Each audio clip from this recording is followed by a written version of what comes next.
Mic check. All right. Why, hello there, and welcome back to the channel. Today is the 4th of December, Wednesday. We have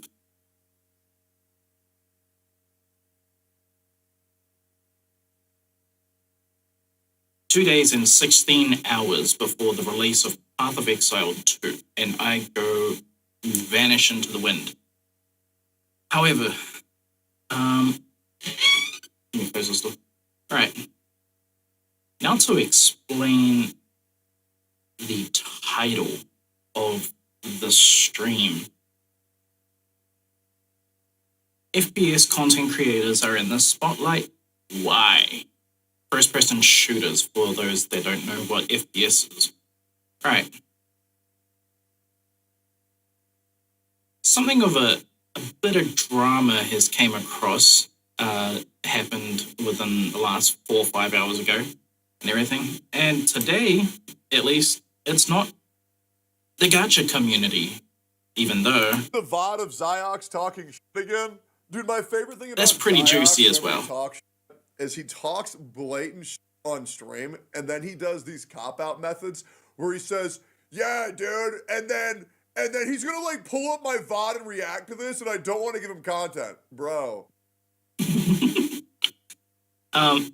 In which Tectone himself deals with it in his own fashion quite spectacularly for a 25-minute video and everything. But it basically looks something like this.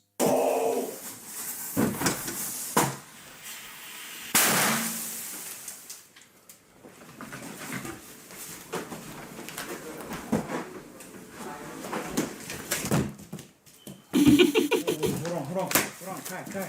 I swear to God, one of my dad don't tell me. And look, chat. Monitor is gone.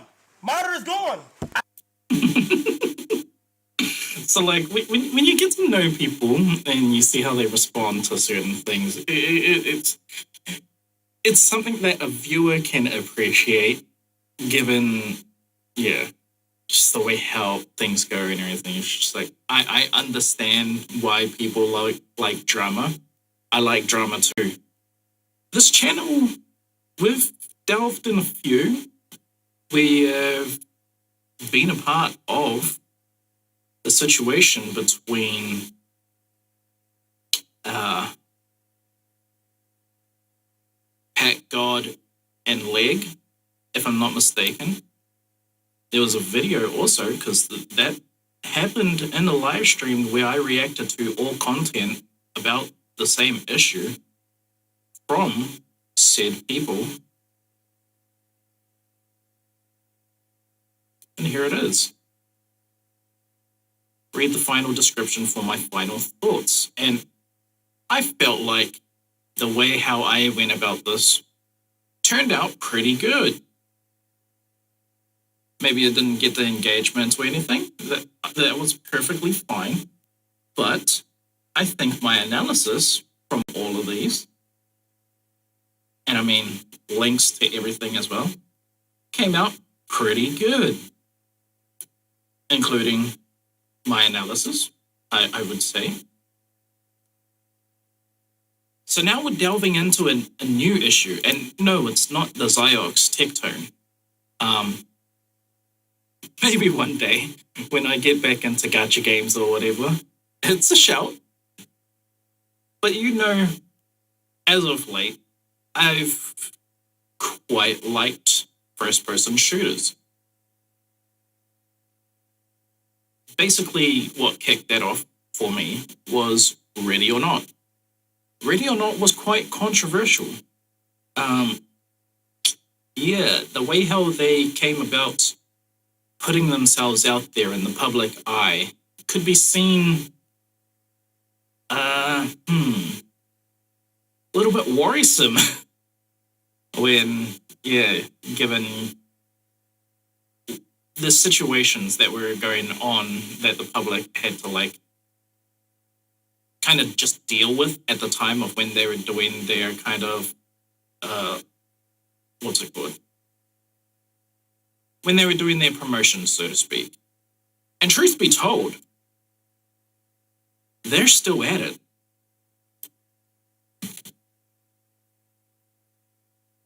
I think it's from Interactive Void. Void Interactive. I got it around the wrong way. Truth be told, their methods of promoting their game are still the same somewhat. 6 hours ago. Here. Attempted assassination on the life of Governor Andrew Whitfield during his re-election campaign rally. You know, much like the situation with Trump having to deal with an assassination attempt and everything, we now looking at a scene of where a governor is having to foil an assassination attempt. All right, so yeah, that's just the way how they promote, and it works. It worked. Well, it worked. I don't know if it still works. I honestly have no idea if this still works. But to say it like this was just a recent.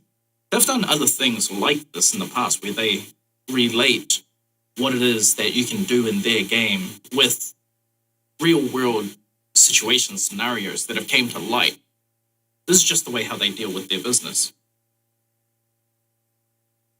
Now today I just seen a video from Blue Drake I quite admired, especially when I heard about the original story of how Operation Harsh Doorstop came about. I think the best way to start this video will be to... And so I made sure to follow along with them and everything because I want to keep knowing what's the future of Operation Harsh Doorstep and everything like that. And he's taking somewhat of a bit of a backseat from it. But today he's coming out, shining a light on content creators. And I just got to say, this was just too big to ignore.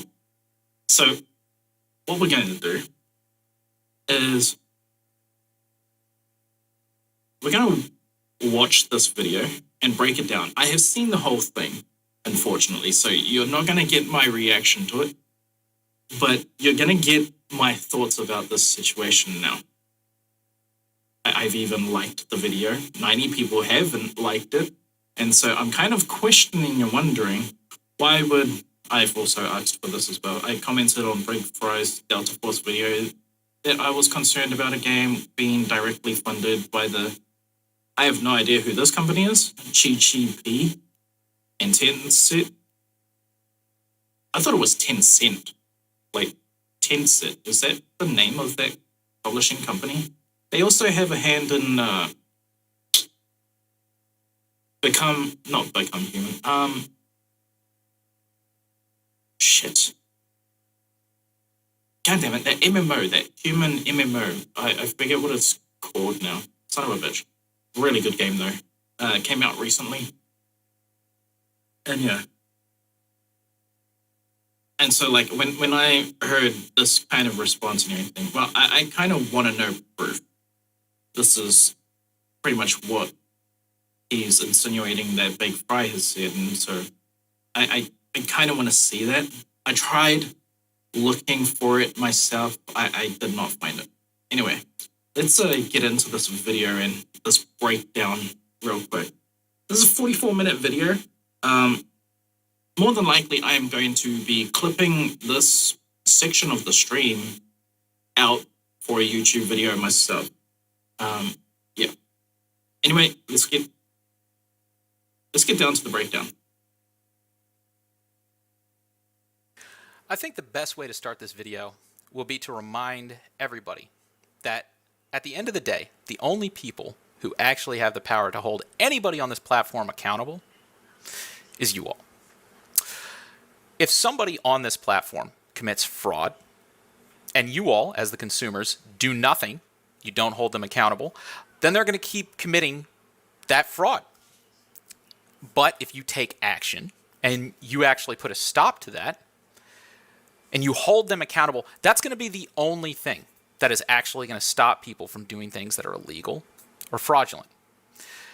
So with that said, throughout this entire video, I am going to have a link to the official portal provided by the Federal Trade Commission in the description, where you can file a report for illegal or fraudulent activity. If at any point you believe that I am engaging in any kind of practice, from marketing or otherwise, that you think is fraudulent, I encourage you to report me to the FTC.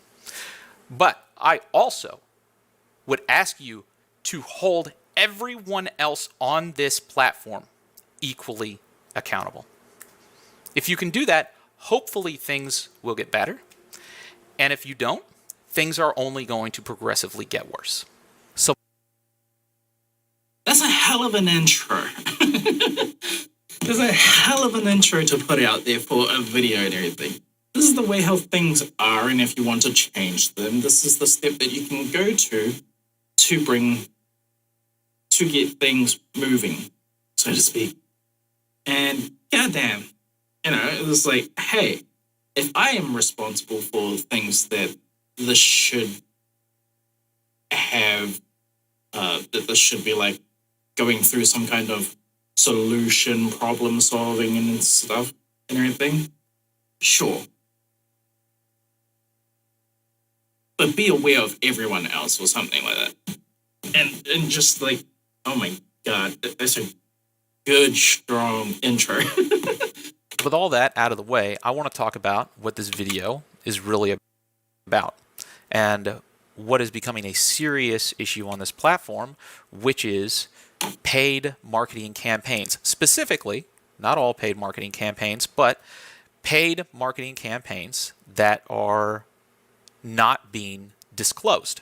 So a content creator that is taking money from a company and covering a product after either being offered money, accepting the money, in some cases already engaged in a contract with that company, doing work, creating the advertisements, yet at the same time covering the product, covering the game, and not informing their fans that they are actually being paid off. And I also want to keep this in mind, that the terms that he's using is money, but you could also add in trades of another form with this as well. I believe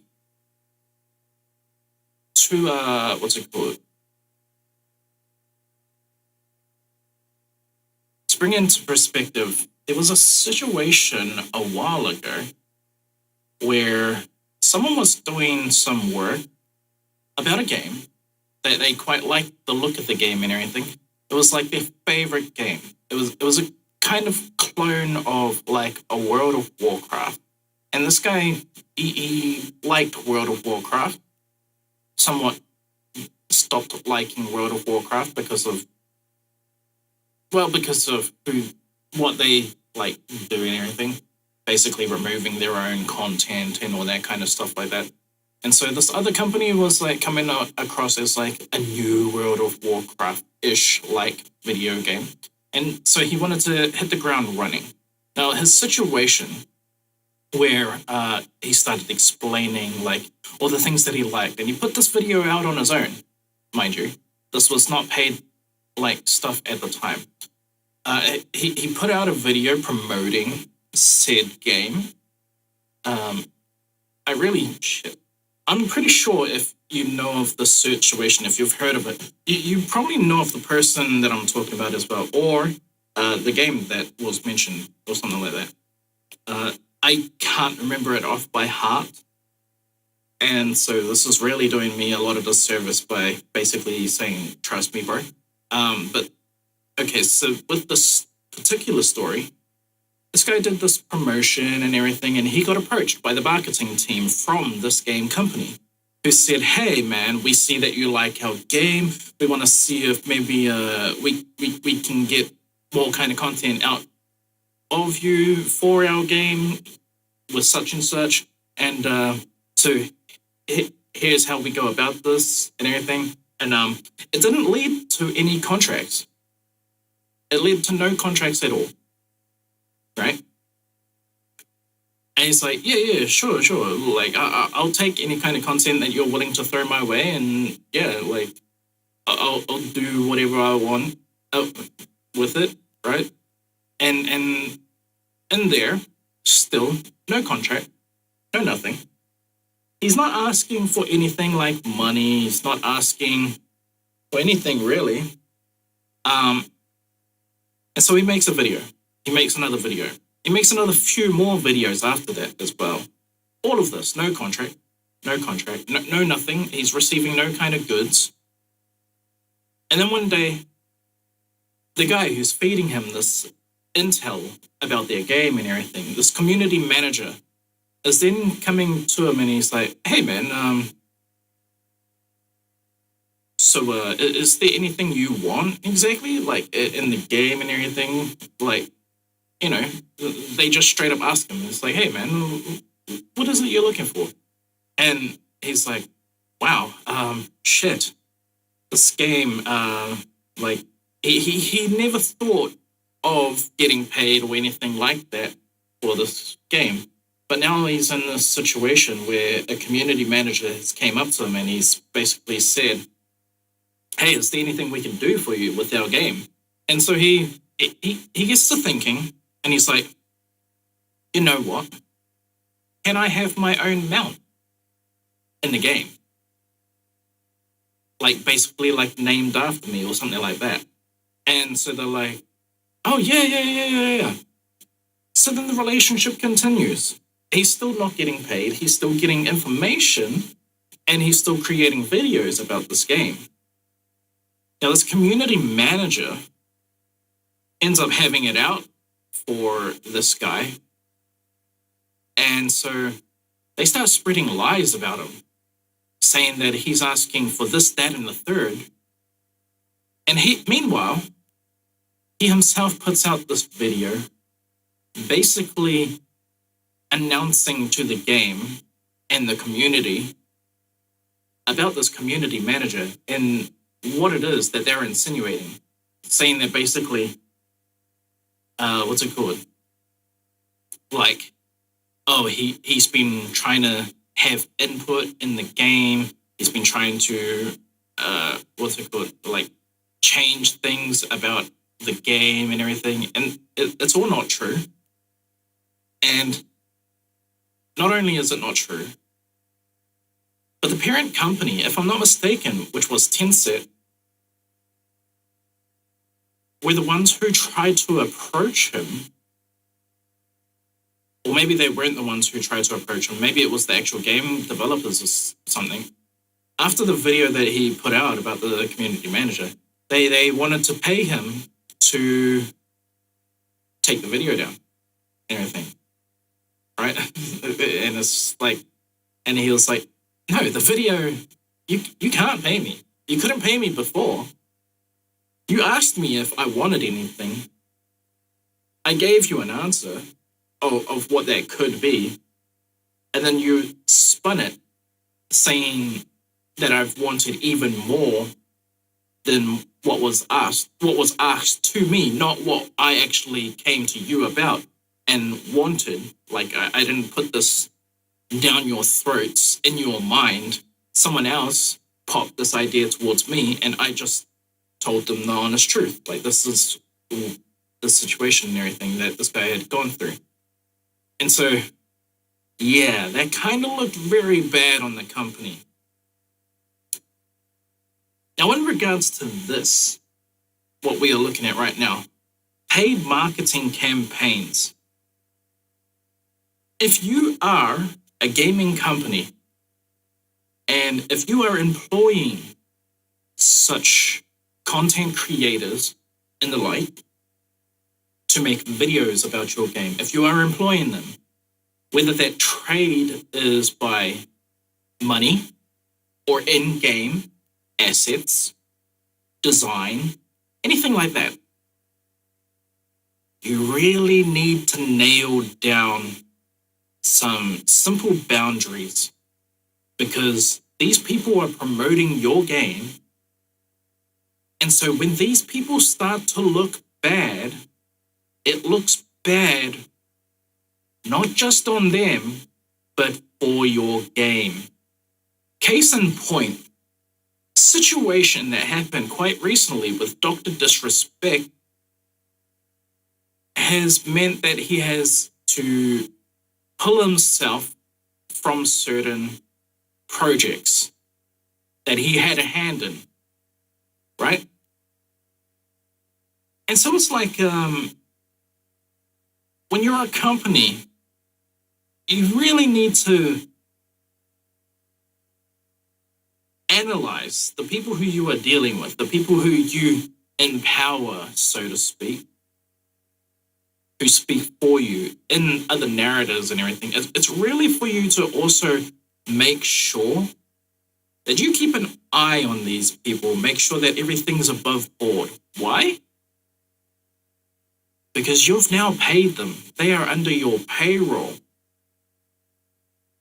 And by such, when they get called out and they look bad, it looks bad on you as well. Even if you're just the marketing team, you may not understand this, but the stigma that you give, that the content creator themselves will get, will look bad on the game itself. Even though you don't want to admit it, being on marketing, you don't care about the game. We understand this.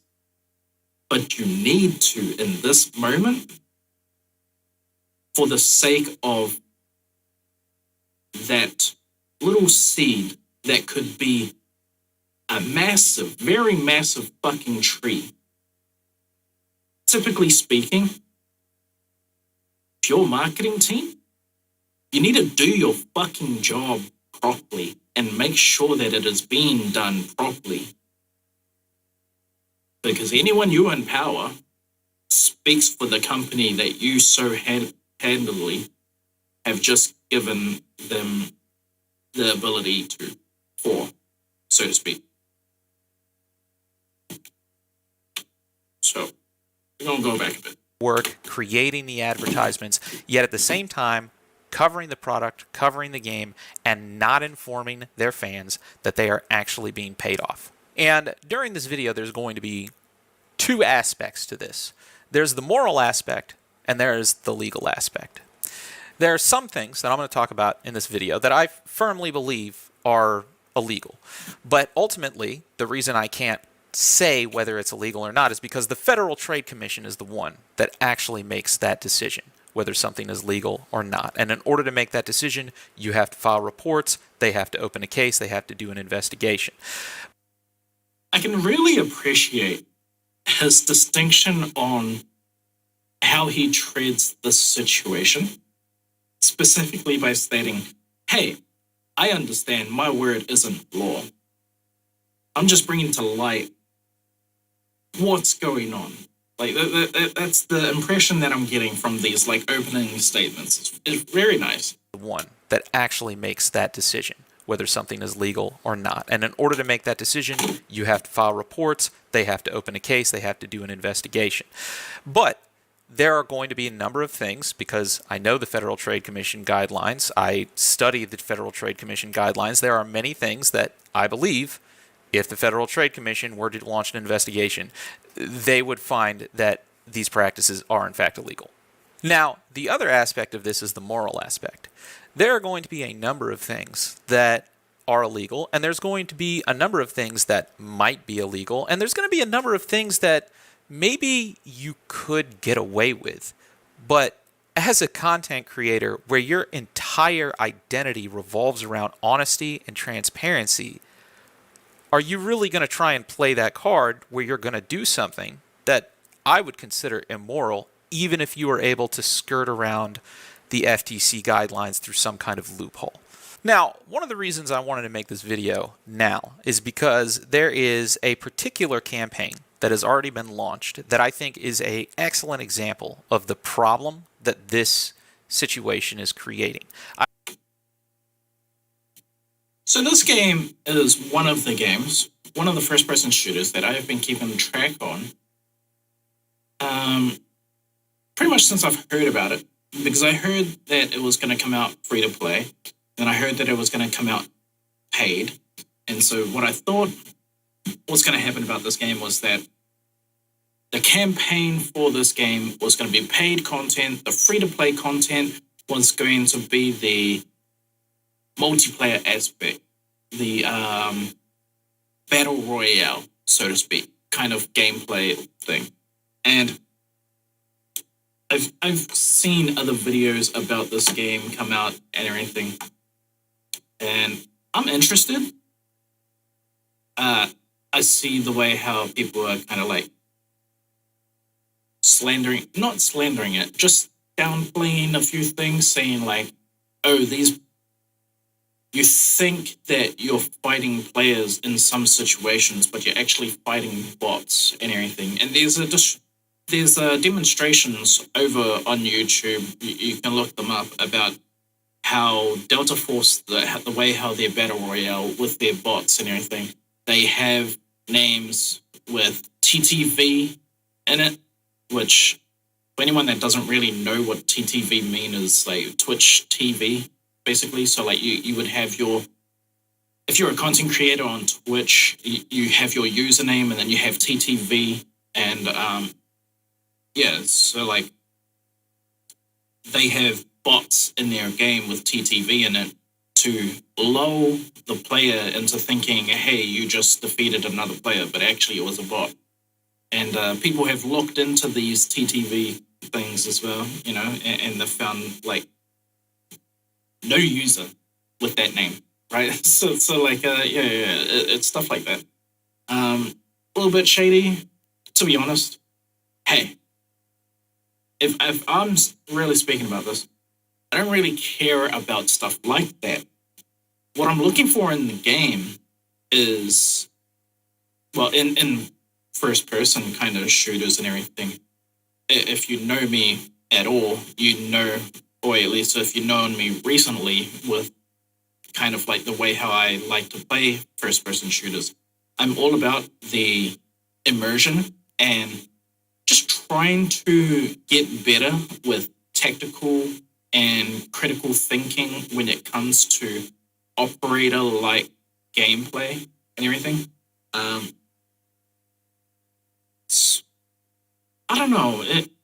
As much as I would like to say it's like normalized, I really don't see it normalized. I see that people who try to normalize or like showcase tactical kind of like gameplay and everything, they do it with like this half-assed impression, and it's really sad when I notice that. There's a lot of like big time content creators that kind of do this and everything.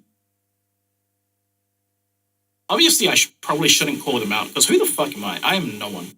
But okay, so I'm actually gonna call some of them out right now. So like, there's Kaotica.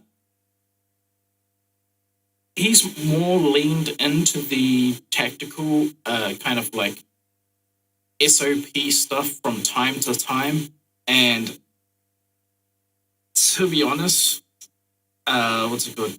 But it's not like he's created the gospel about it, because he understands it's a game at the end of the day, which is the best kind of attitude to have with it and everything. It's just, yeah, it's because that he's one of the biggest that like I would prefer to watch tactical stuff coming from him and everything. And yeah, he has these moments where it's like it's really good stuff, and then he has these moments where it's like it's a bit half-assed. But it's half-assed in hindsight. Like, I honestly don't know if he knew better at the time. It wasn't until like reactions coming out maybe after where I don't know, some things have switched up tactically thinking or speaking from whenever it came to like certain stuff and all that kind of stuff. With a few other people that, so I don't want to just like call him out, and like it's not calling him out so to speak either. It's just like, because to credit himself, he explains like where he's coming from, and it makes perfect sense. Like, yeah, gamers at the end of the day is a lot more about the having fun and everything, and but like also treating tactical situations like, you know, if you don't have the knowledge, just do the best with what you've got, or at least that's the impression that I get from him. Someone else who I get this impression from is Official Invictus. Official Invictus,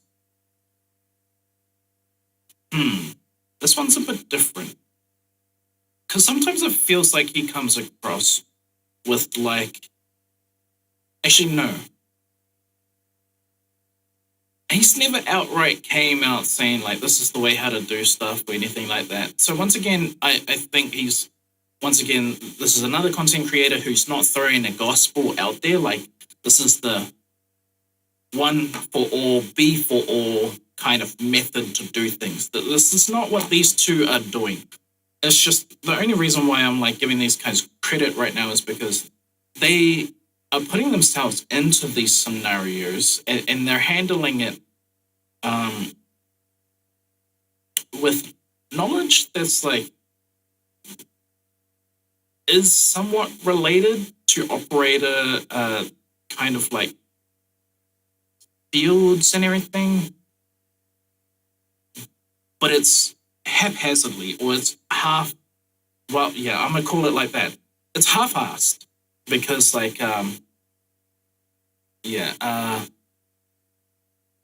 probably really doing myself a disservice by explaining it like this. 'Cause it's better to do it with examples. So, all right, let me go back to Kaotica. An example was, there was a moment where he's in a corridor and he's got a buddy in front of him, and his buddy is dealing with contact. Kaotica is behind this guy, and he can see this contact, and he's signaling to the guy in front to stand to the right. And the way how I've always thought tactically is, if you're the guy in front, your life is on the line. Therefore, it is all on you and how you want to deal with said situation. And so that bypasses anything a team lead or anyone of power, anything that they say, and you basically do you, because you are trying to survive a situation right now. It's on you. You can accept their help, yes, but typically in that kind of case or scenario, the way of how I think an operator would go about it, and yes, they do say the same things. Hey, get down, get down, get down. I have a shot on this guy, right? It's like, yes, that is a thing. But another way, or at least I would say one of the more common ways, is when you're behind a guy who's dealing with contact out in front, you put yourself in a dominant position to help him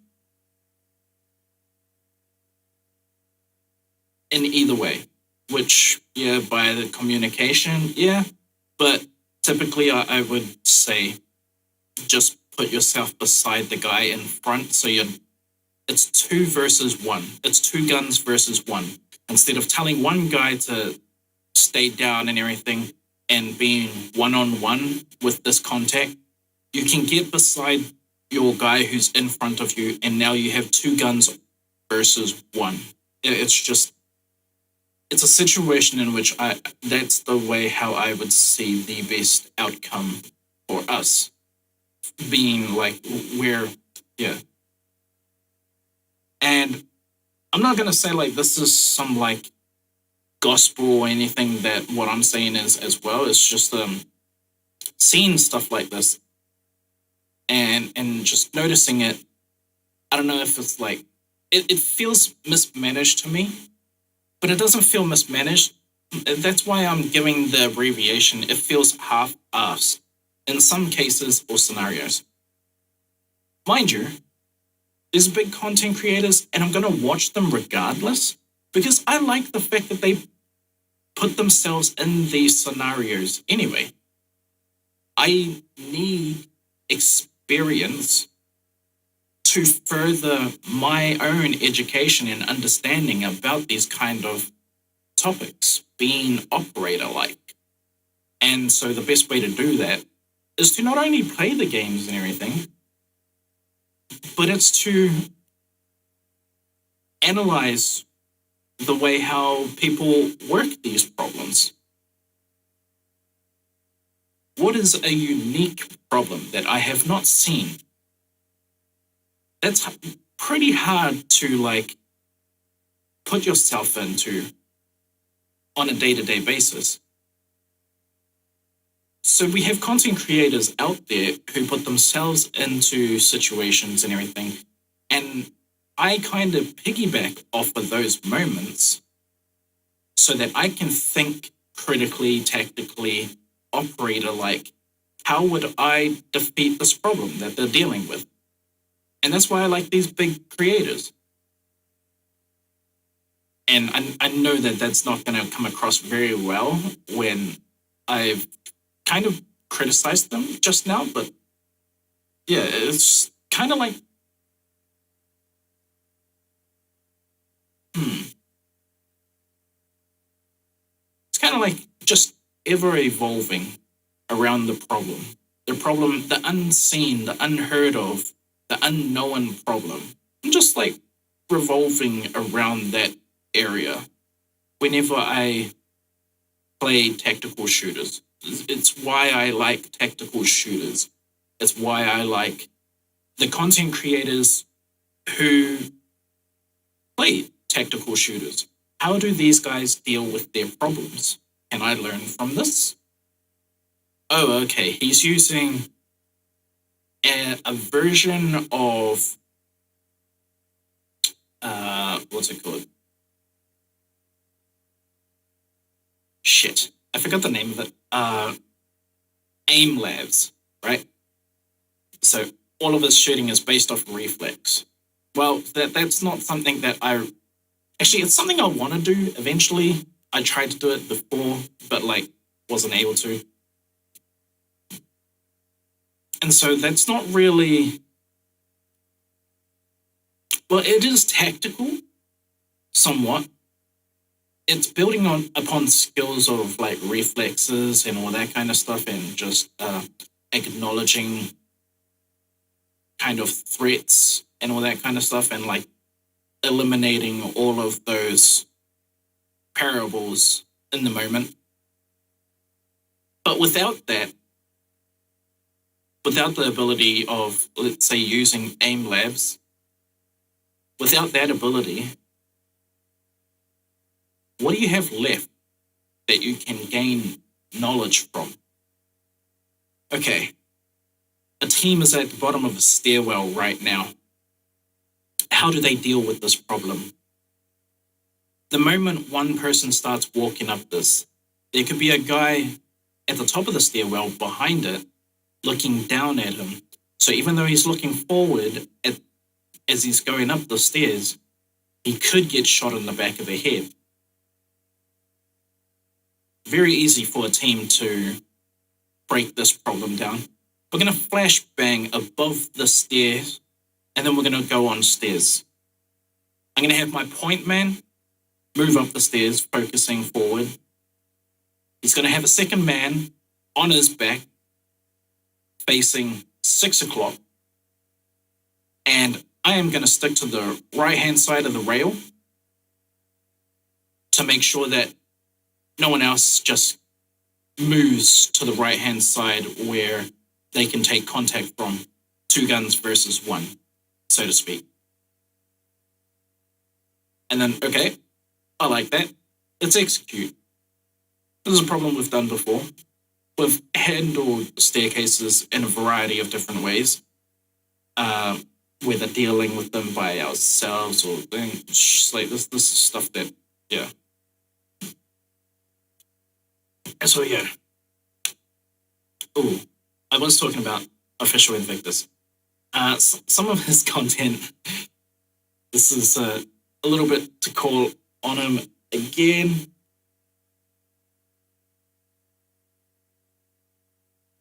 I've seen a little bit of his roleplay stuff with the Grand Theft Auto kind of community and everything.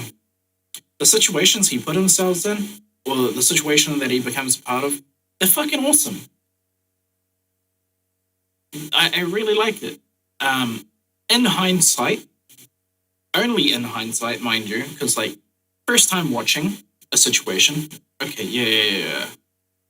This happened, he dealt with it this way, okay. In hindsight now,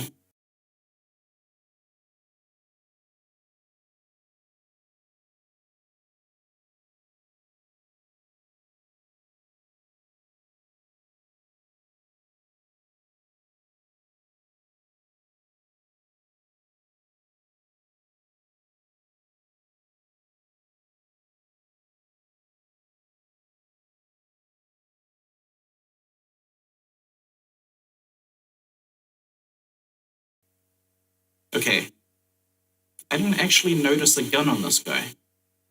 He didn't actually pull his gun out. So you're firing at a person who hadn't had his gun out. What's that about? No, wait. He did have his gun out. Oh, okay.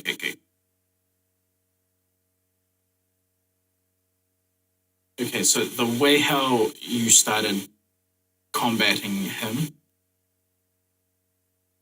was first engaging, and then you moved back behind cover. I know you got to give people a certain flexibility about movement when a situation happens in the blink of an eye. In the blink of an eye, it's really hard to, and I've noticed this myself with my own unit in armor. Sometimes people can get very fixated on an in-the-moment situation where they realize, hey, you have legs, you should be fucking moving while you're shooting. Get behind cover first. It's like, it's practices and everything. And the more of these kind of situations you put yourself into, the more you kind of like train it, the more better it is in the long term. It's kind of like when you see me play Ready or Not, just about any day now, one of the first things you see me do, apart from check my loadout, is I go to the shooting range and then I make sure that I can hit a 10-point shot consecutively about 5 times. Now, why is that? It's because I understand the game, that when I get into the game, eventually there's going to be a situation where, or a possibility, where an enemy combatant has now taken a civilian hostage and he has put a gun to their head while he is standing behind them, leaving nothing exposed but their own head.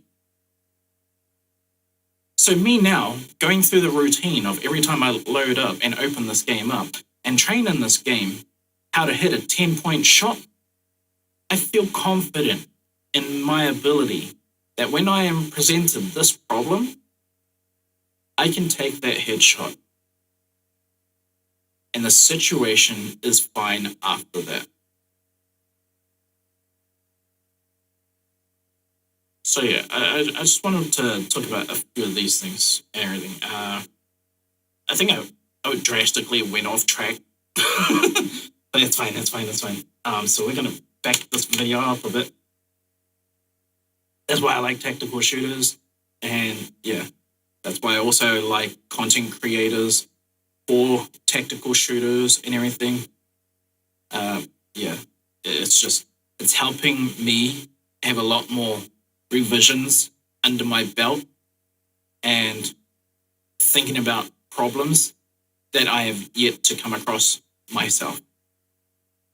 So yeah. Some kind of loophole.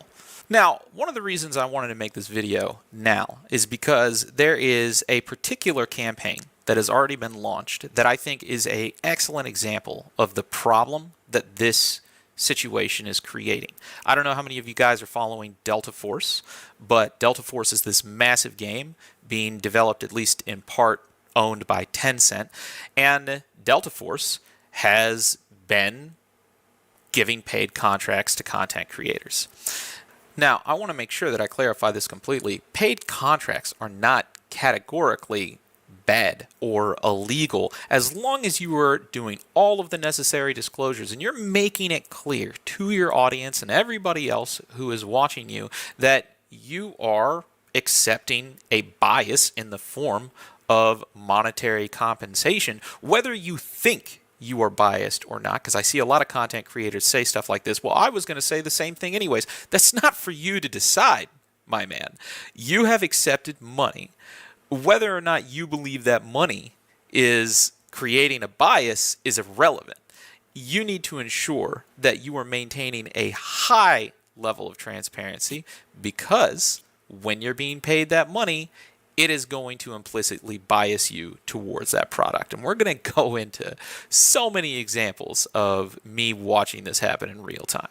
Now, the Delta Force campaign is the latest campaign in a whole string of campaigns that I have been watching other content creators engage with.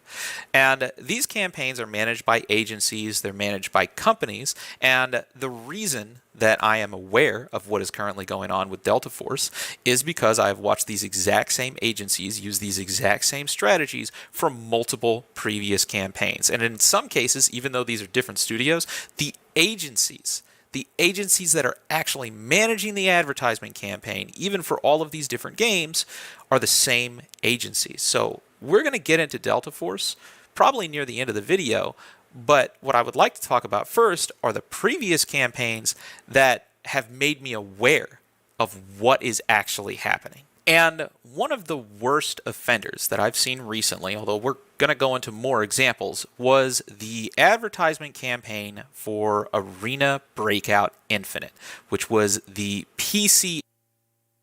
This is another game that I have been having my eye on. Let's be honest, with what he's about to talk about a little bit and everything, the smear campaign towards Tarkov. I bought Tarkov. I played Arena Breakout Infinite in beta. It's a good game. I don't see the need for some of these games to be promoting this hate towards other games. And yeah, sure, I've liked some of the drama that comes from that. Competition can breed some healthy kind of perspective and everything in the like. Earlier this year, if I'm not mistaken, we received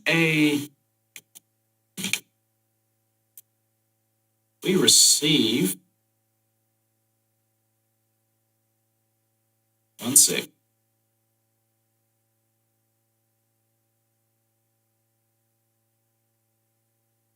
Son of a bitch. I don't have it anymore. Once Human, that was the name of the other game. God damn it. I thought I had liked it. There was a situation between Ready or Not, or not Ready or Not, the developers of son of a bitch. Who's the creators of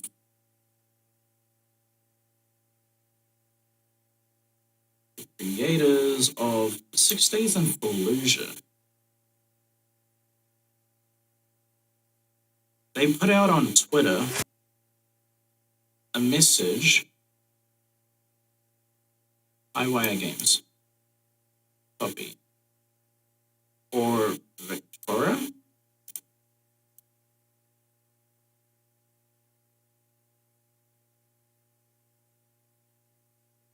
Genghis Stayaserd 21st.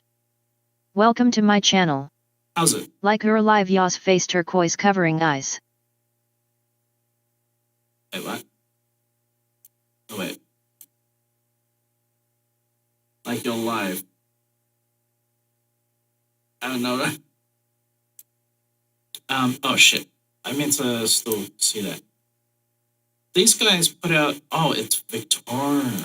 Okay, it must have been them. Was it them?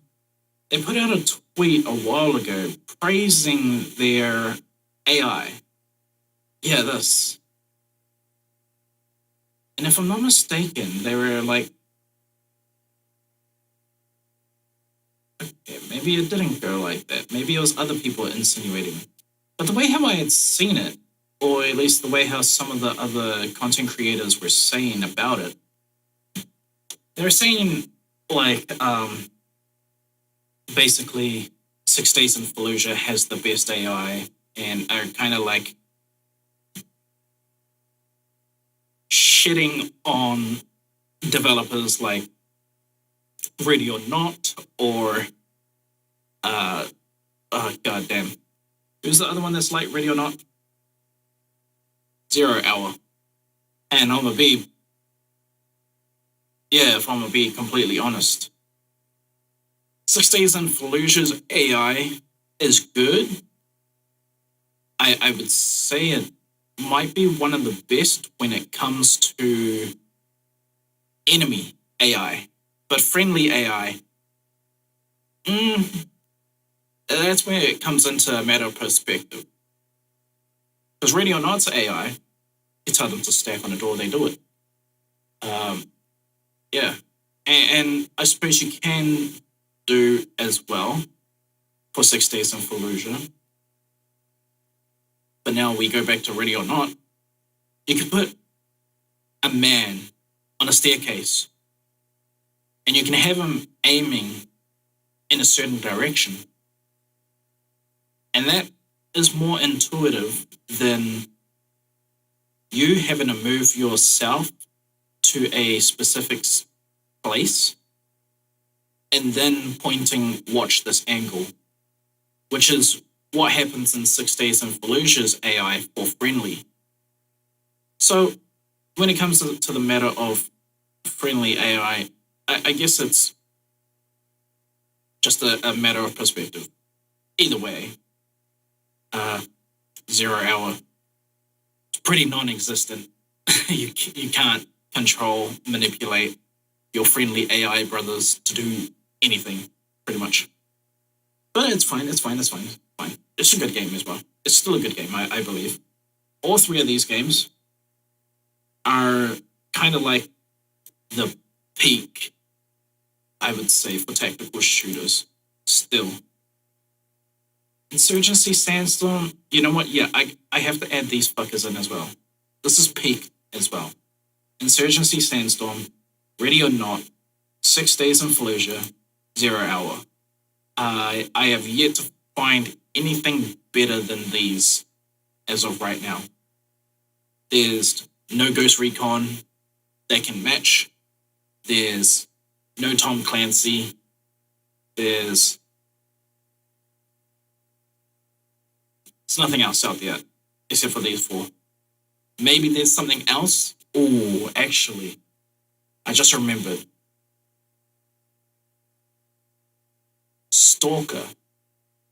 Stalker's up there with, not with friendly AI. Enemy AI, yes. They're up there. Yeah, they deserve the... Son of a bitch, maybe I should download one of their games again. Anyway, let's get back to the topic at hand. We are talking about the situation with content creators in regards to promoting games and everything. And how some people are not being as truthful. For Arena Breakout Infinite, which was the PC adaptation of the mobile game that is very similar to Escape from Tarkov, and Arena Breakout is a direct competitor to Escape from Tarkov. Now, the reason that I am aware of these campaigns is because I myself am a content creator with over 1 million subscribers, luckily. I'm very happy about that. And I also used to run a influencer management company where I would see these deals come in all at the exact same time from multiple accounts for all of the different creators that we managed. So throughout this entire video, just understand that that is the perspective that I'm coming at this entire situation from. This isn't just some rousing suspicion or something of that nature. I myself have seen these contracts, I have seen these offers, I understand how these campaigns are organized, I understand how the outreach and how the signing process works, I understand all of the logistics behind these campaigns, and in many cases I managed multiple other influencers that also worked together on these campaigns as a team. Now, with that said, something that really frustrates me, that really annoys me, is I have the unique perspective as a content creator that is in this bracket. I have the privilege of being able to see these contracts come in, but what I often see, which no one else even could be aware of, is whenever paid offers come in from these studios, a large number of content creators that also receive those paid offers at the same time as everyone else, when I log into Twitter the next day, I guess it's called X now, when I log into YouTube, suddenly, out of nowhere, even though in some cases they've never covered this game before, after these paid offers go out, suddenly all of these content creators, even though in many cases they've never covered this game before, are suddenly making content about this game. But none of that coverage that they are suddenly posting has any disclosure that maybe the reason they are now posting this coverage is because they've been offered a paid promotion from the company making the game. And Arena Breakout Infinite is kind of an even more perfect case for this example, because around the same time, there was this massive controversy around their direct competitor, Escape from Tarkov. Now, do not get me wrong, I am not a fan of Escape from Tarkov or the things that they've done, but the fact that a lot of these things happened at the exact same time. I actually still don't know where to rank Tarkov. It might be in that same space as well. I say I've only been a part of one specific case or shooting in that where the elements or powers that be, so to speak, were on my side. But unfortunately, I was following someone else, and so I did not get to create the procedure in which movement was to be applied. So, still going to have to delve into Tarkov a little bit to see the enemy AI for myself and everything. But yeah, it's probably going to have to be somewhat a solo journey. Unless if I can find someone else who also has not experienced it before. Something like that. That might be the only other way where can probably give a formal kind of judging for Tarkov. Apparently it's good, but myself, I have yet to experience that. But the fact that a lot of these things happened at the exact same time when it would have been extremely profitable for Arena Breakout to have biased coverage that was leaning towards them, this specific point in time would have been extremely strategic for them, and we're going to go into detail more about that aspect of this a little bit later. But before I get too ahead of myself, I want to start with the beginning phases of when our team first saw signs that Arena Breakout was kicking off their paid advertising campaigns without anybody other than the content creators who were getting the offers knowing about it. Now, in this video, I'm going to show a number of examples that are going to show content creators who are engaging in these campaigns. There's really no way around this, but I am very aware that a lot of these content creators are not happy with the fact that I am disclosing these things, even though I would say a lot of these things are actually public information, and the things that aren't public information probably should be. And in addition to that, one of the first candidates that I am going to be using as an example, Big Fry TV, over the years, he has also quite publicly called me out for things that he thought I was doing that were a violation of FTC guidelines. And even though... You mean it when I'm guessing that it's supposed to be talk. You mean when I talk to you?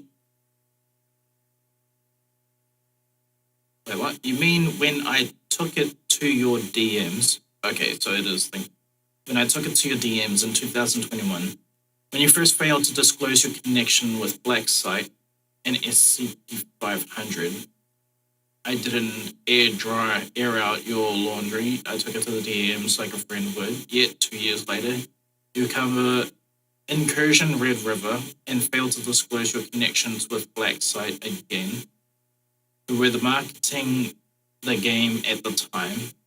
Your own company, BlackSite, has a logo call at the start of Incursion Red River. It does? Ooh. Yet you covered the game without even mentioning your affiliation with the studio. Now you're out here lecturing people on transparency? I didn't accuse you of being attention-starved when you came into my comments a few months ago accusing me of FTC violations. Crazy how you hate when people do to you what you do to them.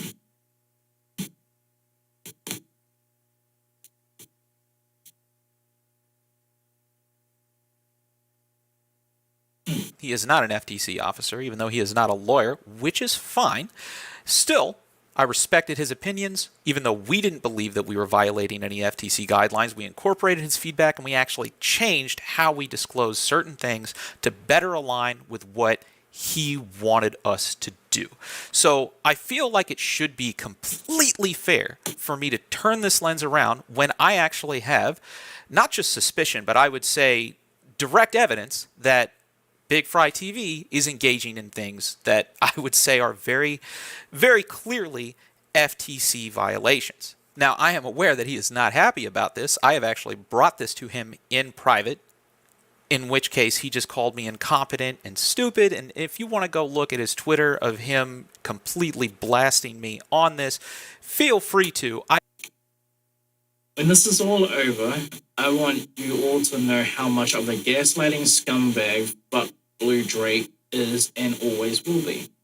Tell them about that call we had, Connor, when you admitted you hyped up shitty projects because it gets you views and you know they won't go anywhere, which is why you didn't do that for Transcendence.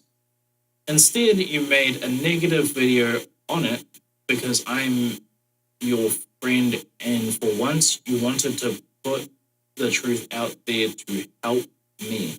You're a pathetic, manipulative human being. When this is all over, I want you to look back at how hard he tried to convince you all that I had a mental health issues and personally attacked me just like I've been watching him do to his fans. This is interesting. We got a bit of juice. I did not read about this when I first seen this, so I want to have a look at this. What does he have to say about transience? Because I played this game, and I believe I played this game on stream as well. It was fine, but problematic in a certain area, especially for me, wanting to be of the tactical shooter kind of game. Transience, shit. I don't know how to spell this game. It's okay though. Because we still have this game and thing, so T.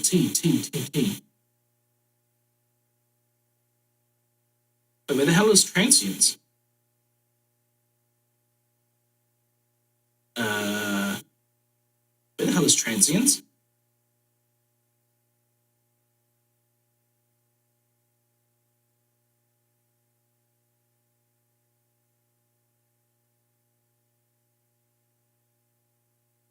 Okay, not good.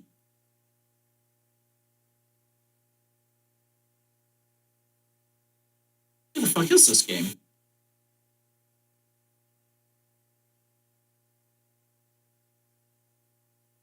Should be in T.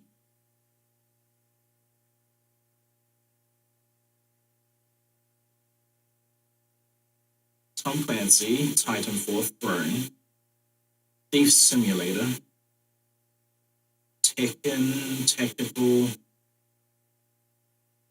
Uh-oh. We're gonna look this up right now.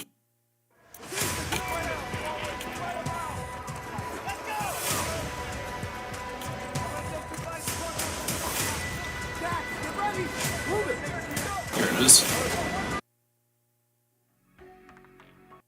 This game, we've played this game before.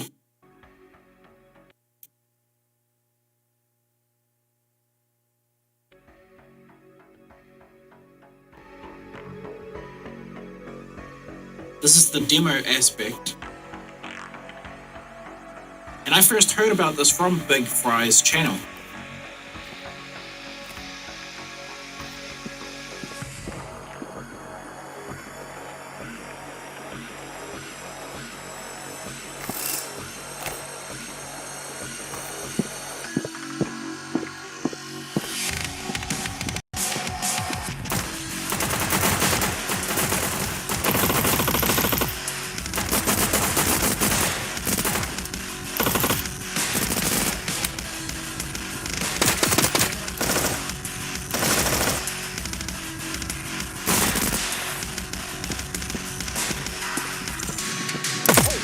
Got him.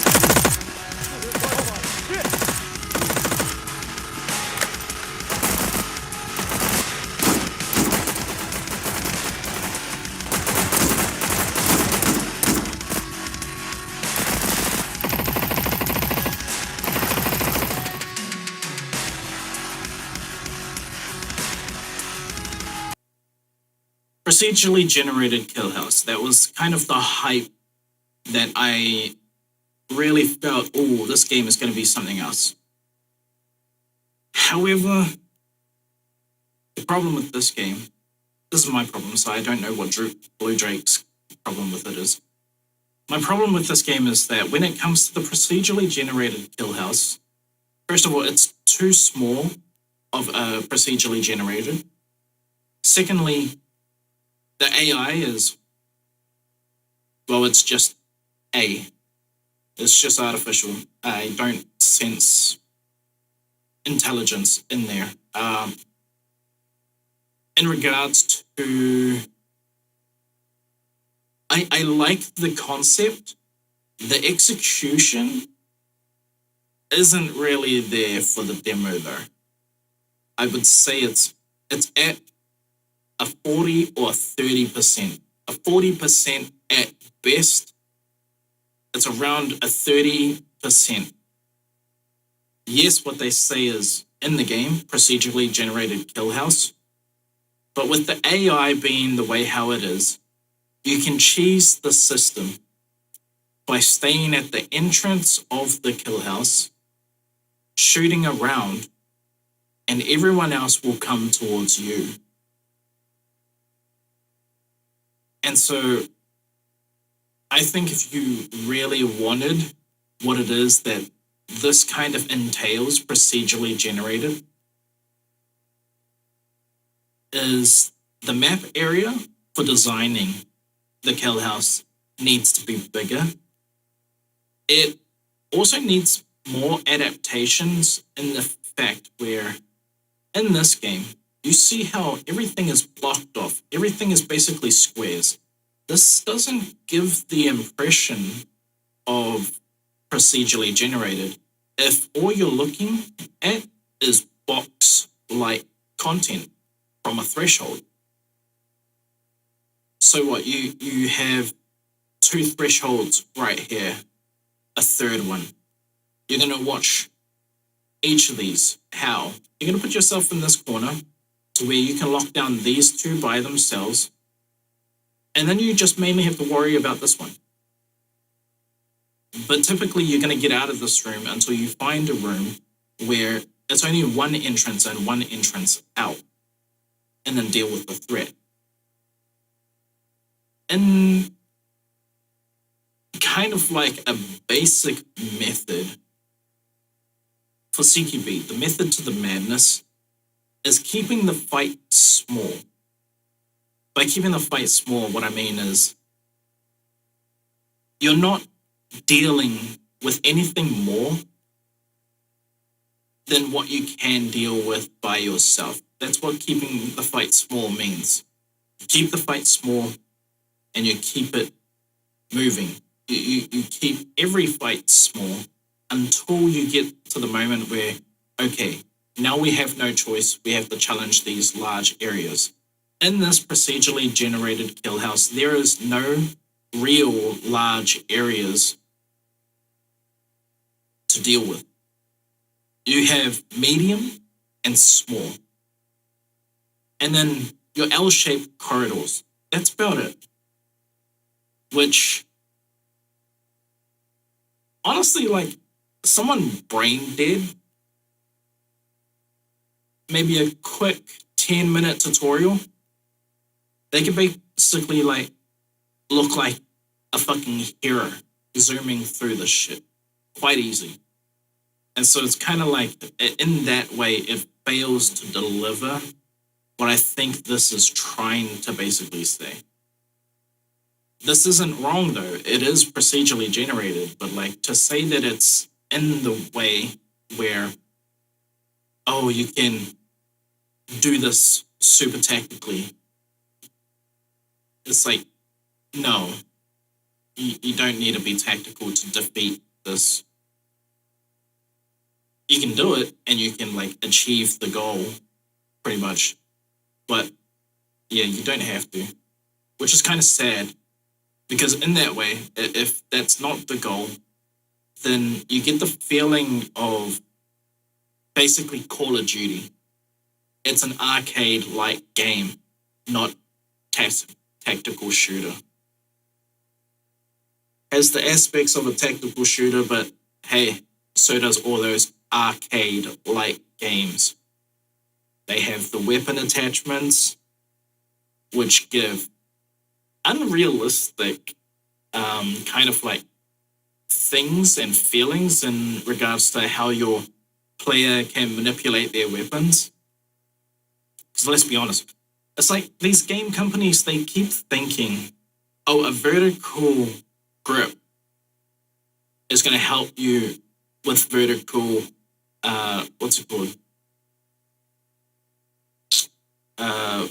With vertical, like, climbing.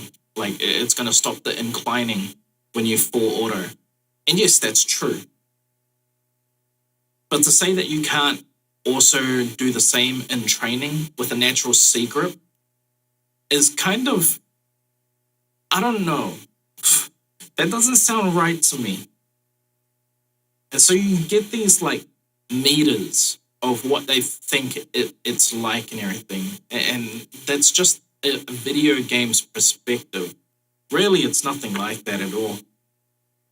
And so, like, when you have a game like Arma 3, where, like, they give you these attachments, and you can see that they, like, well, it's because the modders as well. It basically does nothing and everything. It's just it's just a concept, something that you wanted to see in the game, and so you have it. That is actually a more better depiction of the real life aspect when it comes to a tactical shooter. The equipment is the equipment. The real skill comes from the shooter. And in that case, when it comes to these games and everything, because they have these systems in place, it's still the same. Like, you can still get the same feeling. Like, it's down to the shooter's skill. I mean, hey, they chose what they needed to work with and everything. It's just, it's kind of a little bit overboard.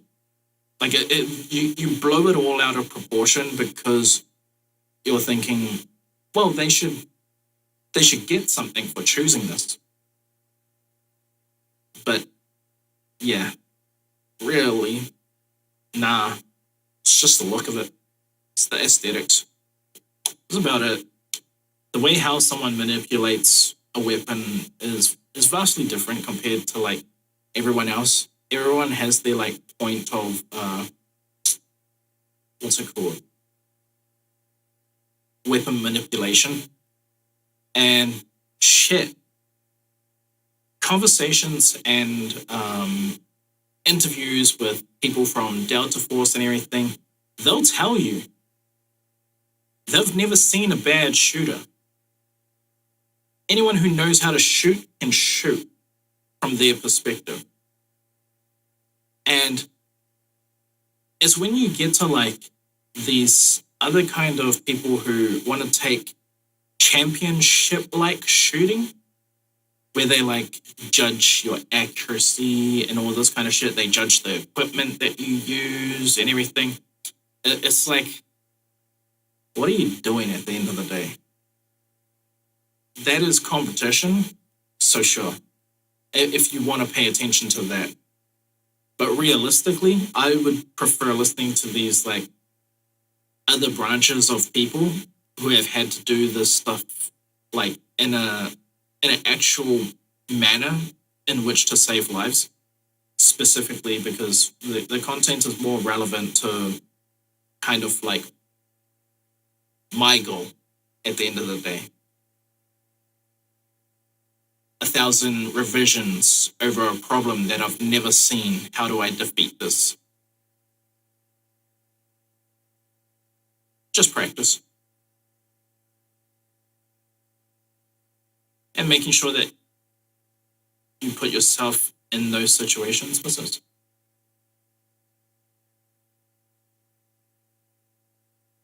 Appreciate the detailed breakdown. I have a quick question. My OKX wallet holds some USDT. And I have the seed phrase of, what is this? I honestly have no idea.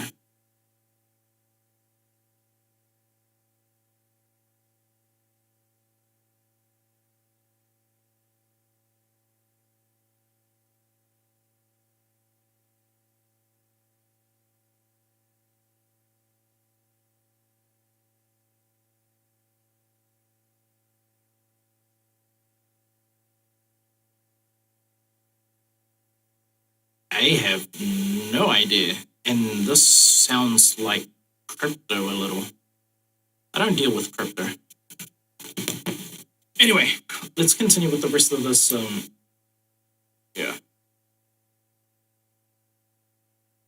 Take it back a bit. Now, I am aware that he is not happy about this. I have actually brought this to him in private, in which case he just called me incompetent and stupid. And if you want to go look at his Twitter of him completely blasting me on this, feel free to. I have...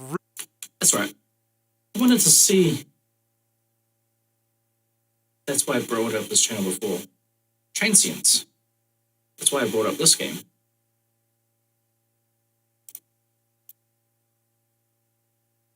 Blue Drake. What have you released about transients before? I'm curious.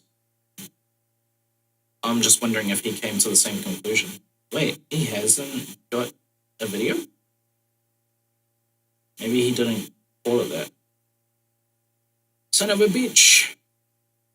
Well, this sucks. I don't think I'll be able to find the video then. Son of a bitch. Oh well. Really given up trying to work these things out directly behind the scenes with a lot of these content creators because of a lot of the behavior that I think you're going to witness when I cover it in this video. So keep in mind, I know he's not happy about me talking about this stuff. It's at this point where I really don't care. I don't care what he thinks. Now, our suspicion that Arena Breakout had launched a paid advertising campaign started on April 15th. This was the day that we first started seeing campaign offers going out from Arena Breakout to different creators. Now, ironically, around the exact same time, in fact, the exact same day, I myself had also seen Big Fry TV post a rather cryptic post where he said FPS fans are going to be eating this year, but he didn't say what game he was talking about. Now, that's immediately suspicious to me because why would you say something like that and not announce the game that you're talking about unless you were engaged in some kind of campaign where you're either under a non-disclosure or something else where you weren't allowed to discuss that campaign yet. And you can confirm this if you scroll all the way down, and you can see Big Fry follows up saying, can't say much, but there's good things coming. Now, this is... Okay, before he continues, I'm going to play a little bit of devil's advocate here. This is on Big Fry's behalf. But I'm just throwing an idea out there. Because let's be honest. As of recently, or the past 2 years, I have been delving my nose into the first-person shooter realm as well. And so, like, for me, if I was to put out this tweet, I don't have the relationships that these guys have where it comes down to marketing. I am not that big a channel. But I am not stupid either when it comes to seeing kind of like what's out there, what we have to be somewhat thankful for. I mean, this transience, hey, execution may not be there for me, but that doesn't mean that this couldn't be a good game. It's a good tactical shooter. No, that's just in regards to that game. Let's continue. We have had news about Incursion Red River. We have had news about Stalker 2. We have had news about Arena Breakout, Delta Force, 2 games that's somewhat in this as well. We have had news about Out of Action, which they've now changed the release date thing. We were supposed to get something around the end of this year, but this date has changed. We have... There's more. The Precinct. I mean, I know isotopic, top-down view kind of games. I still consider these first-person shooters, to be honest. Even though the ARPGs, like, I honestly have no idea. Beautiful Light. Another shout. There could be a lot of games that could give the impression to write a tweet like the one he suggests. First-person shooter fans are going to be eating good this year. I swear to God. I can create that text given no balance, no... Yeah. Like, I don't have relations with any of these things, but I can see myself putting that out there. And no one would be suspicious of it. But I understand where he comes from, because, like, this is a content creator who is also getting these deals that he's suggesting. And everything. There's other shooters as well. Geronimo. Shit, where are all the fuck my shooters right now? Door kickers. I don't know if Dooners. I don't know if Dooners. SWAT commander. I really wish this one was higher on my list. I do not know how to take this game. What else we got? Tactical Assault VR. This one's been out for like a really long time, I think. Oh shit, it hasn't. Oh shit, since last year? That's really good though. All the stuff that I've seen about it. Like, it gets a lot of praise. Tactical Mission Target Rush. I'm supposed to play the demo of this sometime. This one, USAC Code Breach. Pretty good. Well, I like the concept of it. This was shown to me by a friend. But no, yeah, like, you can look at all of these, like, first-person shooters or shooters just in the general and everything, and just, you can come up with that kind of text. It's like, hey man, we got some really good shit coming out this year. I mean, Stalker 2 just came out, and it's getting some praise. So yeah, it's not like it's so far-fetched and everything. It's just, I understand where Blue Drake is coming from. It's like, yeah, but this guy is also one of the guys who receives these kind of package deals of promotions in regards to first-person shooters. Like, I understand where he's coming from there, but playing devil's advocate, you can look at the timeline of every game, every first-person shooter that's came across our timeline this year, and still create a tweet like this and think nothing of it. Really. Think nothing of it. But yeah. They're under a non-disclosure or... I just wanted to like put that out there. You know, you can see it as fence sitting, but hey, it's just like I would rather wait for all information and still like look at things opposed. Because yeah. Something else where you weren't allowed to discuss that campaign yet. And you can confirm this if you scroll all the way down, and you can see Big Fry follows up saying, can't say much, but there's good things coming. Now, not gonna lie, yeah, that is where like it does feel a little bit more towards what Blue Drake is saying when it comes to promoting said games and everything.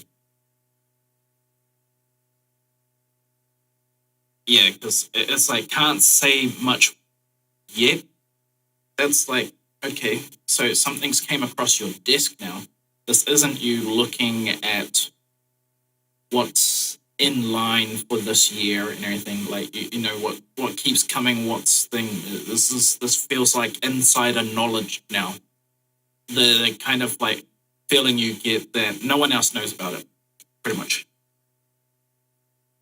this is around the same time that our development team saw this and we started talking internally, like, this looks suspicious. It looks like he might be on some kind of paid contract, but I guess we'll find out in the next couple of days. And lo and behold, here soon, April 17th, cat's out of the bag, Arena Breakout is coming to PC. Now keep in mind, none of this has disclosure for advertisements at all. None of this includes him explaining that he has been offered a paid deal. Now, it could be possible that perhaps he signed an NDA, but he didn't accept a paid contract. That could be possible. I'm going to play devil's advocate again as well. It could also be possible because these kind of studios, right, they want to give the impression, hey, we got something cooking, right? So it could be possible as well that they just straight up show him some stuff.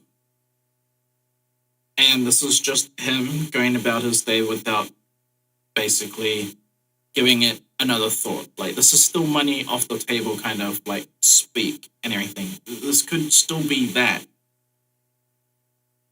Because, yeah, I'm remembering like the other experience where the guy with his community manager and everything, it's like there was no method of payment up front and all that kind of stuff. It wasn't really until their community manager had like came to them and was like, hey, do you want anything? Like, so yeah, it depends. I mean, like, what he's saying and what he's insinuating, yes, that could have happened. But there can also still be the case that this is still the moment where no deal is still made just yet and everything. Because let's put it this way. Let's say you're a content creator in the first-person shooter like area in YouTube and everything. Community manager comes to you and is like, hey, don't know if you've heard about us before. We have some success in mobile phones. This is our game. And we're thinking about bringing this to PC. Works pretty well. It's like, okay, let me take a look at this. Holy shit, this is fucking sick. Talk about it and everything. Community manager goes back to marketing. Marketing's like, hey, good job on this and everything. Can we get anything more out of them? It's like, yeah, we could probably do something more. Right. well, let's get him on contract then. Let's get him on thing. Like, there could be those conversations, or there can still be the time where it's like, what's it called? All right, let's see what else we can get out of him. Like, it's kind of like some people might have to earn the dollar first before they get the might have to like earn their spot to receive a payment plan. And so we don't know if this is like, whereabouts is this in regards to that on a timeline. We don't know. We don't know. Yeah. So, yeah. And that was something that we talked internally. We don't know yet. We don't know yet. One sec. I need to open my door because goddamn it is hot. An NDA, but he didn't accept a paid contract. That could be possible. And that was something that we talked internally. We were like, man, is he doing a paid contract on this or not? Because he literally just told us that he believed that we were violating FTC guidelines for not disclosing business relationships that we had. I mean, if he's doing the exact same thing, that's maximum hypocrisy. But you know what? We'll give him the benefit of the doubt. Innocent until proven guilty.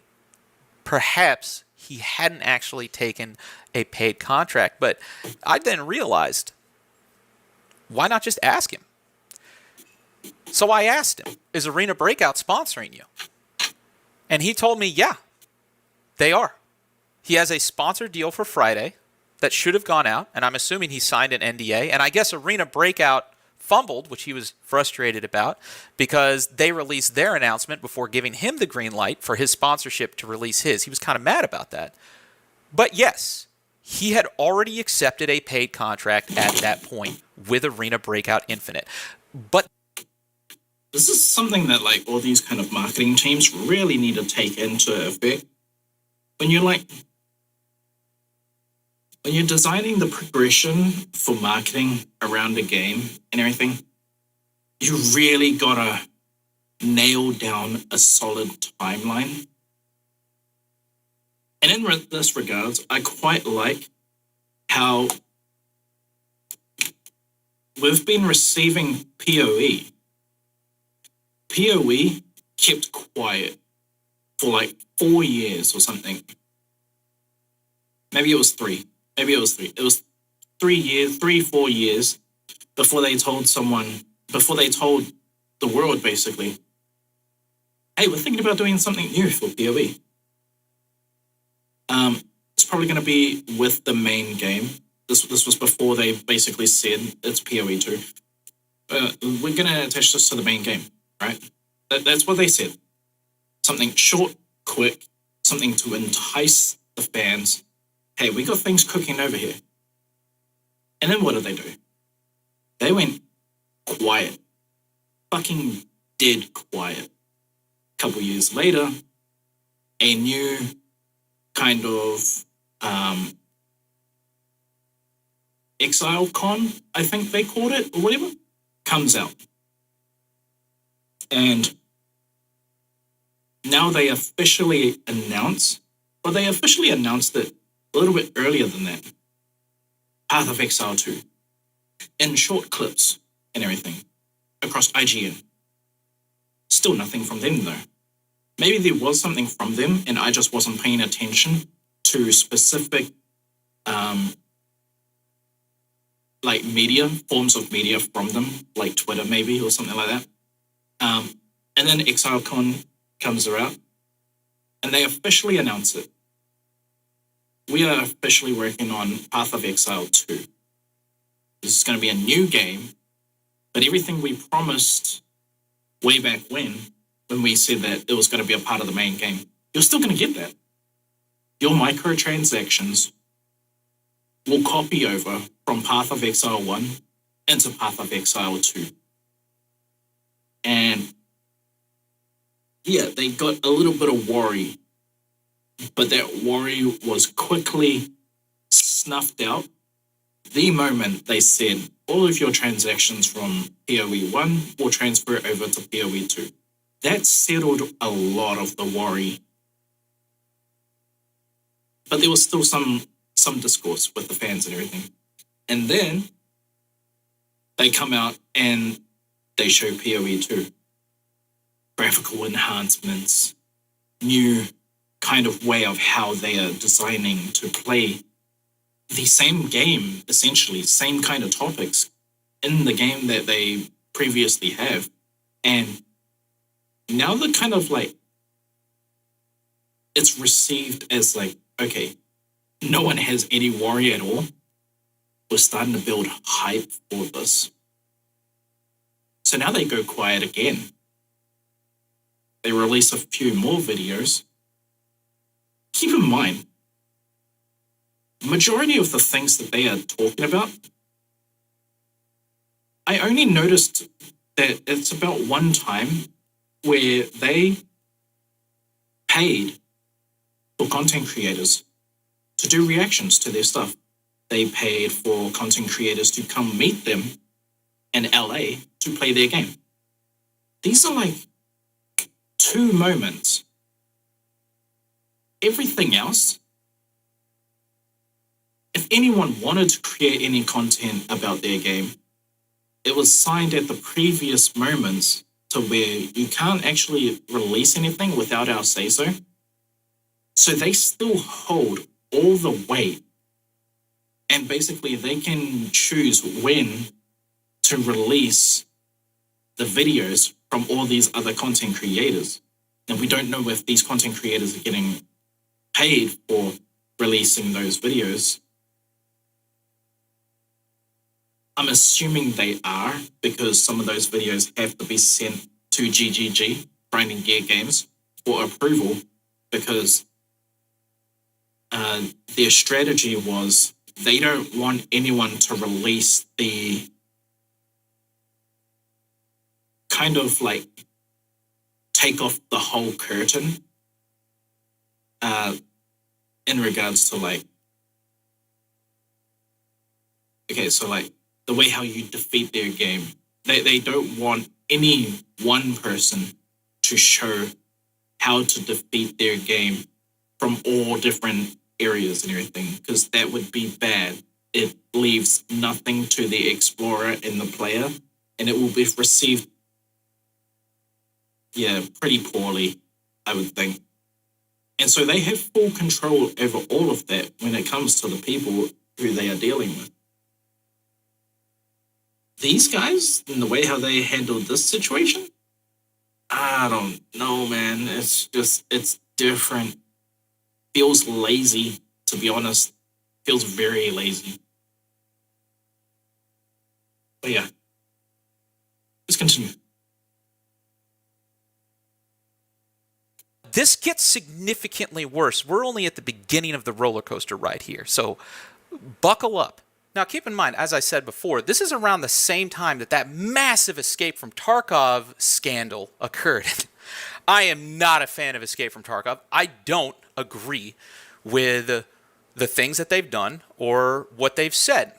But Big Fry and myself, actually, at the same time, were both very active on social media condemning the things that Escape from Tarkov was doing.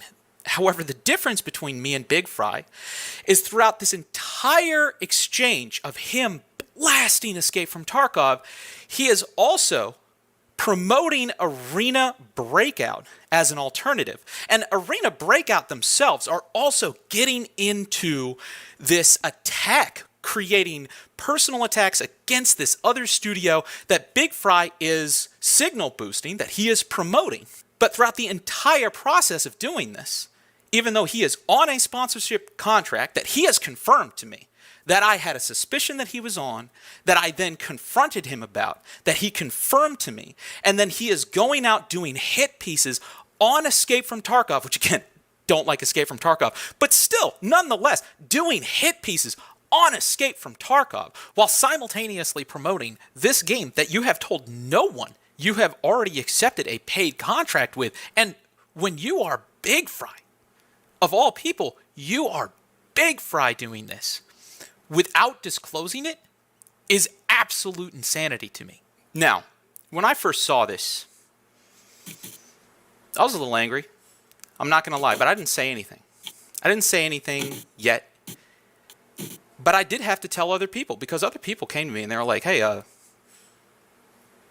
do you know if he's on contract with Arena Breakout? Because it was becoming obvious. That's the problem, Dustin. It started becoming obvious what you were doing, and people would ask me, and what am I supposed to say? No. No, I have to say the truth. Yeah, he's on a contract with them.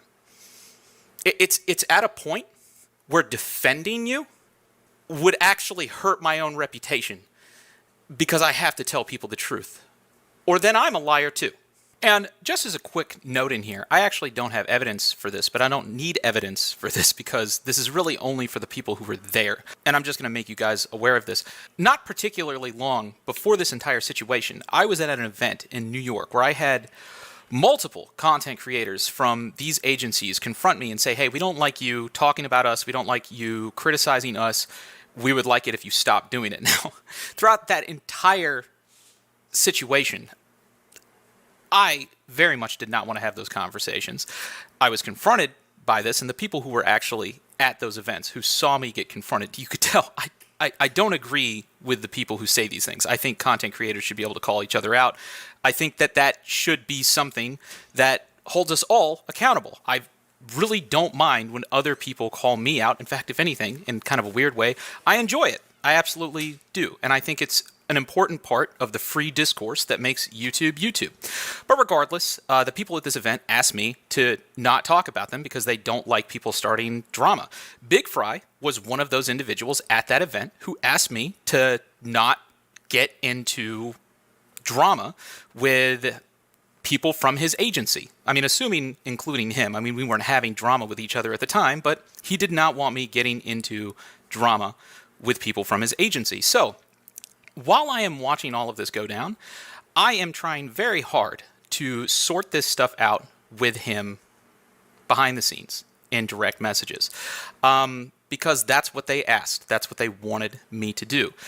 But the reason I'm making this video now is because after all of these creators, or at least a good chunk of them, asked me to keep quiet about them, a lot of the work that I was doing later, either on the games or the AI stuff that I've been doing, for those of you who know, I do graduate school studying machine learning, but I mean, Big Fry hates AI, and a bunch of other people hate AI, and a lot of the exact same people that asked me to stay quiet about them decided to start blasting me on social media, which was exactly the opposite of what you all said you wanted, right?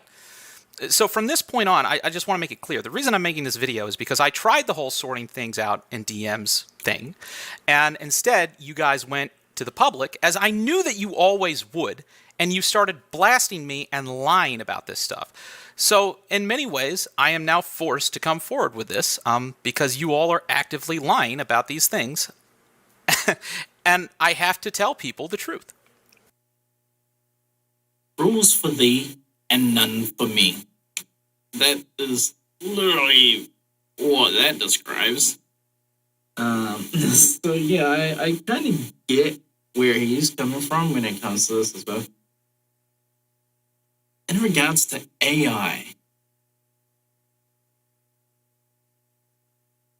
I honestly have no idea why people get opinionated about it.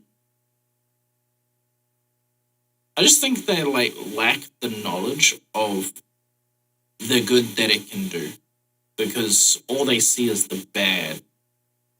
Maybe. But this is being content creators and everything. People are going to make videos and slander. I'll be honest, they're probably slandering him because he has 1 million subscribers. Might be. And so yeah.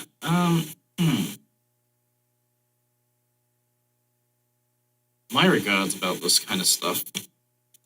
The way he's going about it, because he's been very forward with his intentions of using AI and everything, which is basically he's doing nothing with it right now. He's just learning it. And so if that's something that threatens you, or something that makes you, oh, I don't like the fact that he's delving into AI, it's just I I don't know if that's jealousy, ignorance, idiocracy, or just telling of this guy's doing something that maybe I can't do. So now I'm mad. I don't know. I honestly don't know where it comes from. What is it that these people have to say about AI and everything? In regards to this as well, I'd be interested. If there's anything out there, please send it my way. Yeah.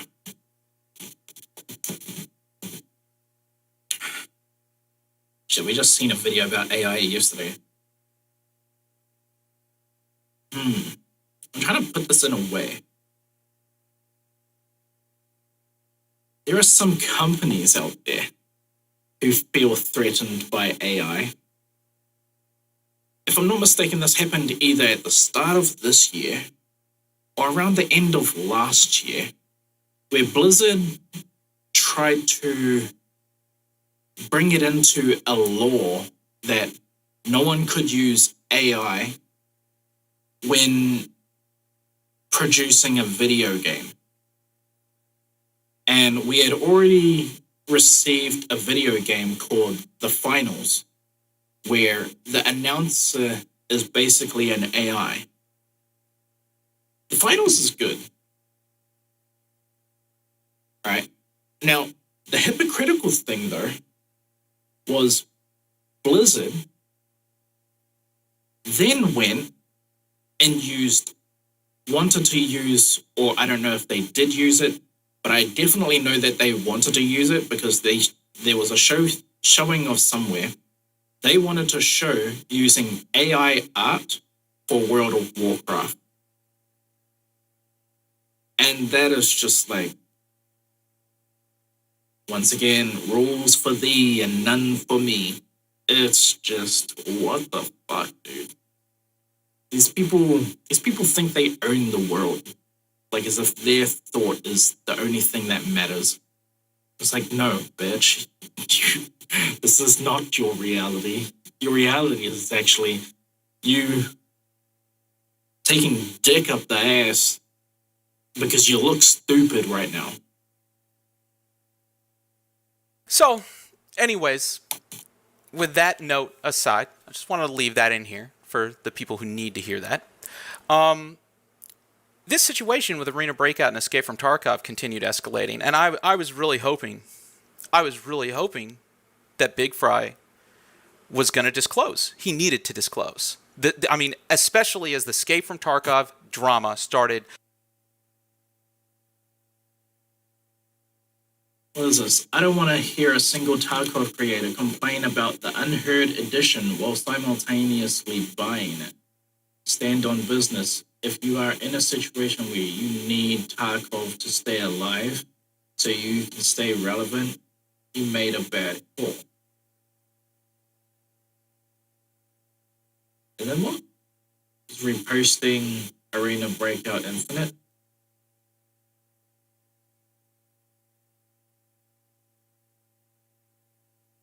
Yeah, someone else talked about this discussion as well. I'm trying to remember who.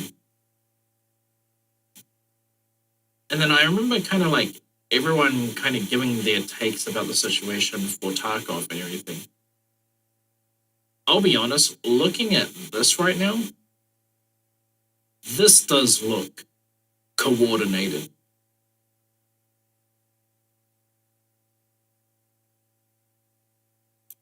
Escalating and escalating, and he's getting tweets with thousands and thousands of likes, bashing Escape from Tarkov, signal boosting Arena Breakout, offering Arena Breakout as an alternative to Escape from Tarkov during this controversy, and still not disclosing that he's on a contract. Tarkov is cooked, lol, holy shit. Alright, personally speaking, there is nothing that any other game can do that will take away the success away from Tarkov. They have earned that. Their practices now, we all disagree with. But they earned their spot in the Mount Rushmore of battle royales, so to speak. And there's nothing that like anyone can do to like take that away. So when I see hit pieces like this, it's just like, okay, but this does nothing. I mean, to be honest, Arena Breakout Infinite, I really don't think they kind of like needed to go at Tarkov. I mean, to be relevant. I think it was stuff like this coming about that brought a lot more of the kind of like toxicity between communities and everything. There are people who played Tarkov, who love Tarkov, and they're just like, this game can't compete with Tarkov. And truthfully speaking, I will have to say the same. I've played both Tarkov and Arena Breakout. I've played Arena Breakout Infinite more than I've played Tarkov. Tarkov is okay. It's a good game. The business matters and marketing around Tarkov is really bad. Arena Breakout Infinite is an okay game. They have their own problems. And their marketing is also doing something is kind of unnecessary. So it's all nothing. Means nothing to me. As someone who likes first-person shooters now, in the tactical sense, I don't play these first-person shooters to be like, oh, look at how good I can shoot these people. It's like, no, I care none of this. I care about procedures, learning SOPs, how to get better at certain situations. None of this matters to me. Make a good game, I'll love you nonetheless. With them. That's insanity to me, and I was really hoping that he would disclose. But days and days and days went by, and he wasn't doing it. And it got to a point where he I want to read that last one. Insanity to me, and I was really hoping that he would disclose. But days and I also want to reiterate, I'm not mad at content creators for needing to play certain games to make a living. But if you can't see how fragile this shit is, that your entire livelihood rests on one game, one company, today should be a wake-up call to diversify your content. Look at these guys, man. Can't talk about games if you don't know life the game for 10,000 hours. Probably busted a nut in Nikita's latest cash grab attempt.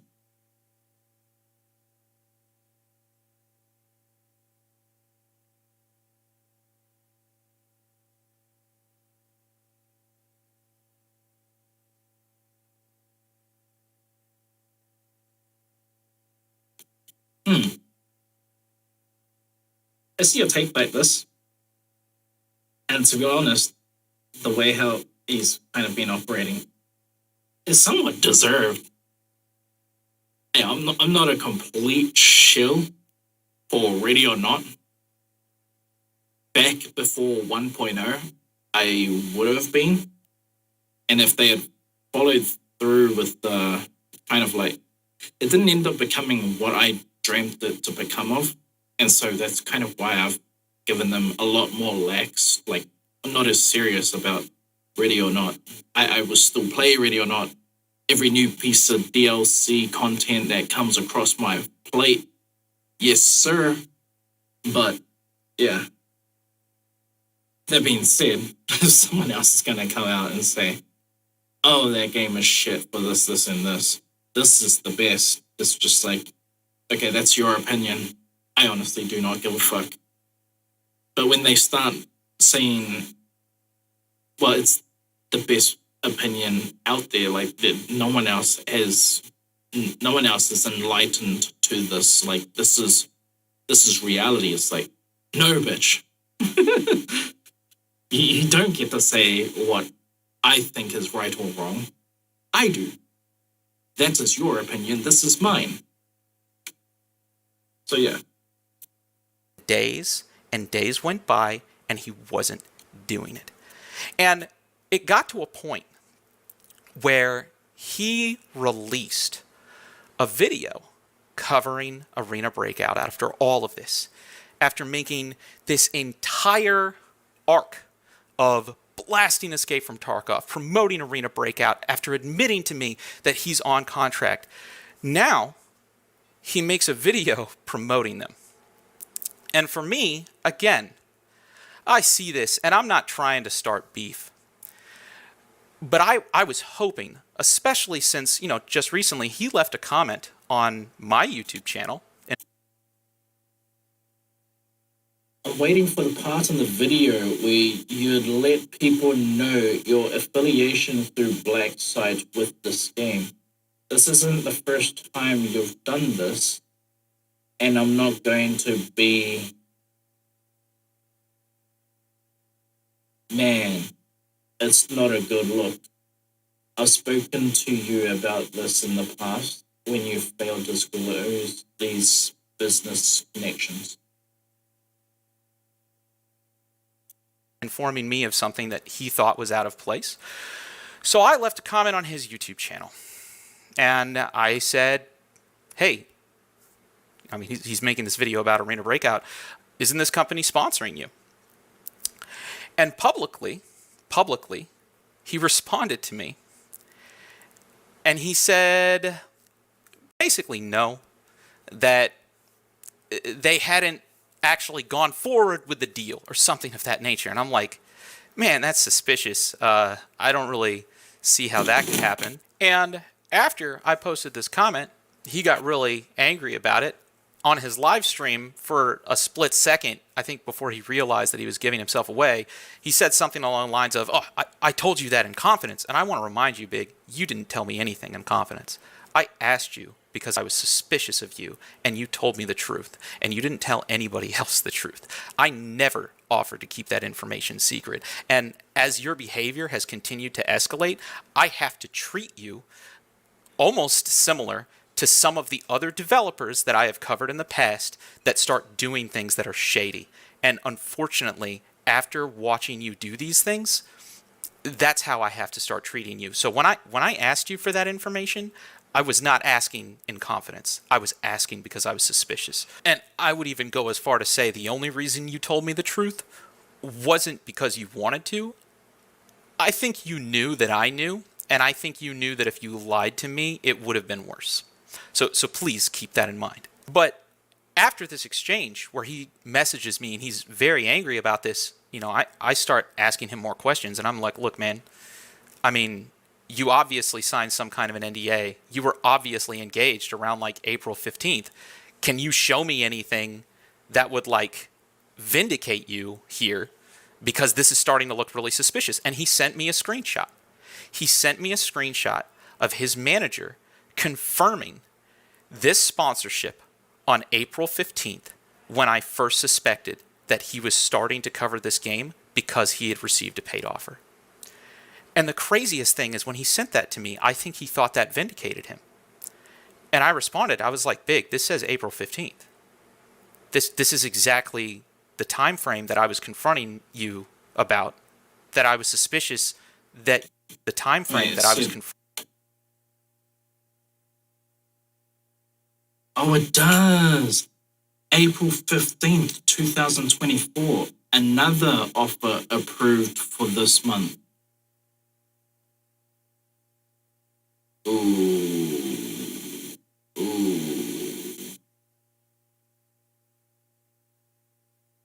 That also shows that you were confirmed with the sponsorship from them on the 15th.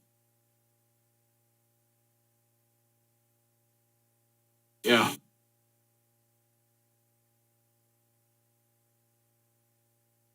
Confronting you about that I was suspicious that you had taken a paid deal and not told anybody. And now you're sitting here giving me this, which is evidence that you did. And he got super angry about it. And at that point, I kind of started backing out of the conversation. He started calling me an idiot and incompetent and all this stuff. And I just started agreeing. Like, okay, man. Yeah, sure.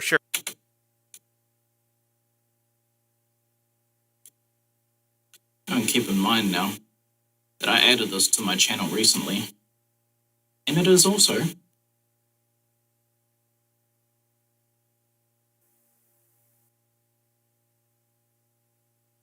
in the description. When the debate is lost, slander becomes the tool of the loser, Socrates.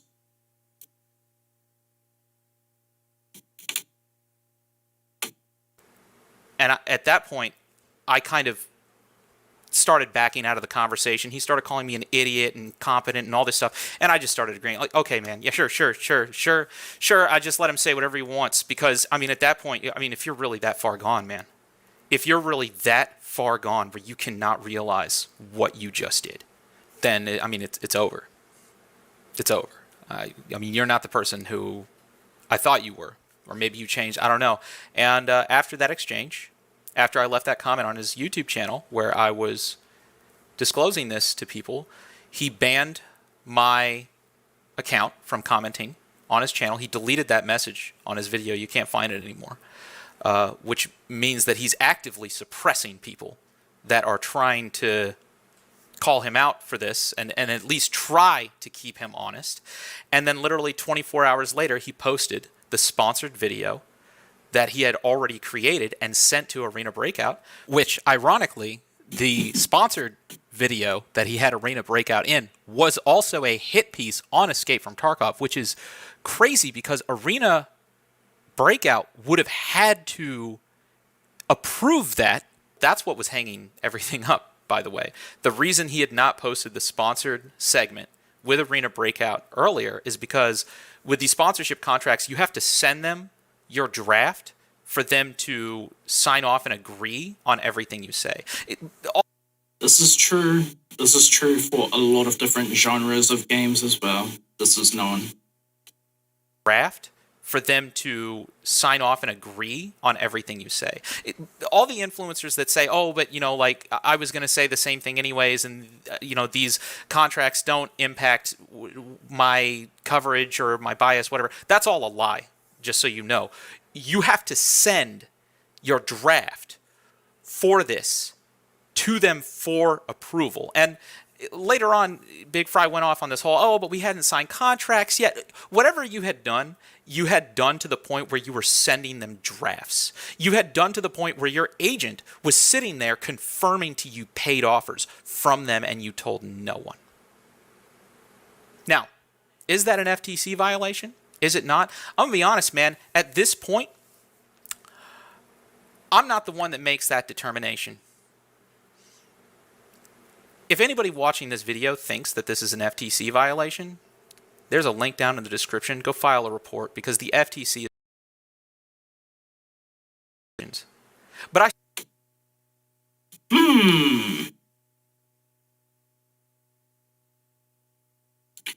I honestly have no idea. And to be honest, I don't care. But in the regards that I do care is the other moment that he's going to get to, which comes across as paid content on YouTube. When you announce that you are, what's it called?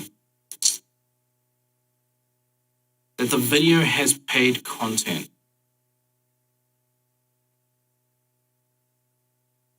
Now that is something that has to be verified. And I believe there is a comment that also says that as well. Yeah, it's literally the first comment. This is YouTube's terms and regulations for sponsored content and everything. The first line, include disclosures in 3 key areas written in the description, superimposed over video, and verbally in the video. So how about we do something right now? How about we go to Big Fry's YouTube? Wherever his YouTube is. Damn. We gotta find his YouTube. I'm gonna look into his Twitter as well a little later. But let me find his YouTube.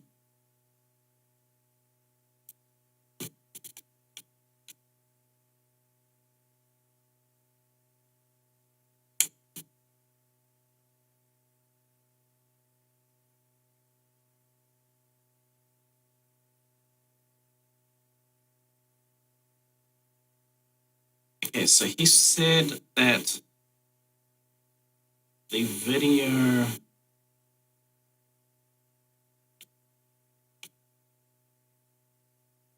Escape from Tarkov just killed their game.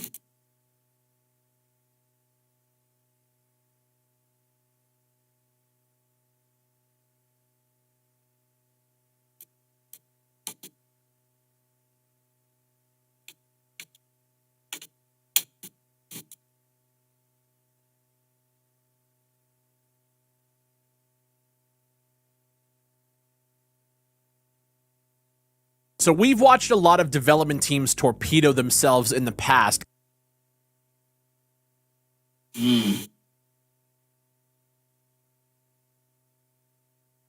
Yep, there's one.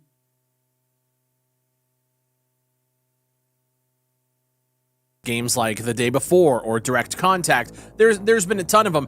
I've never seen one go as brazenly and ballsy as Battlestate Games and Escape from Actually, I don't know if I'm Tarkov. allowed to I watch this actually whole think thing on stream. With the other thing missing.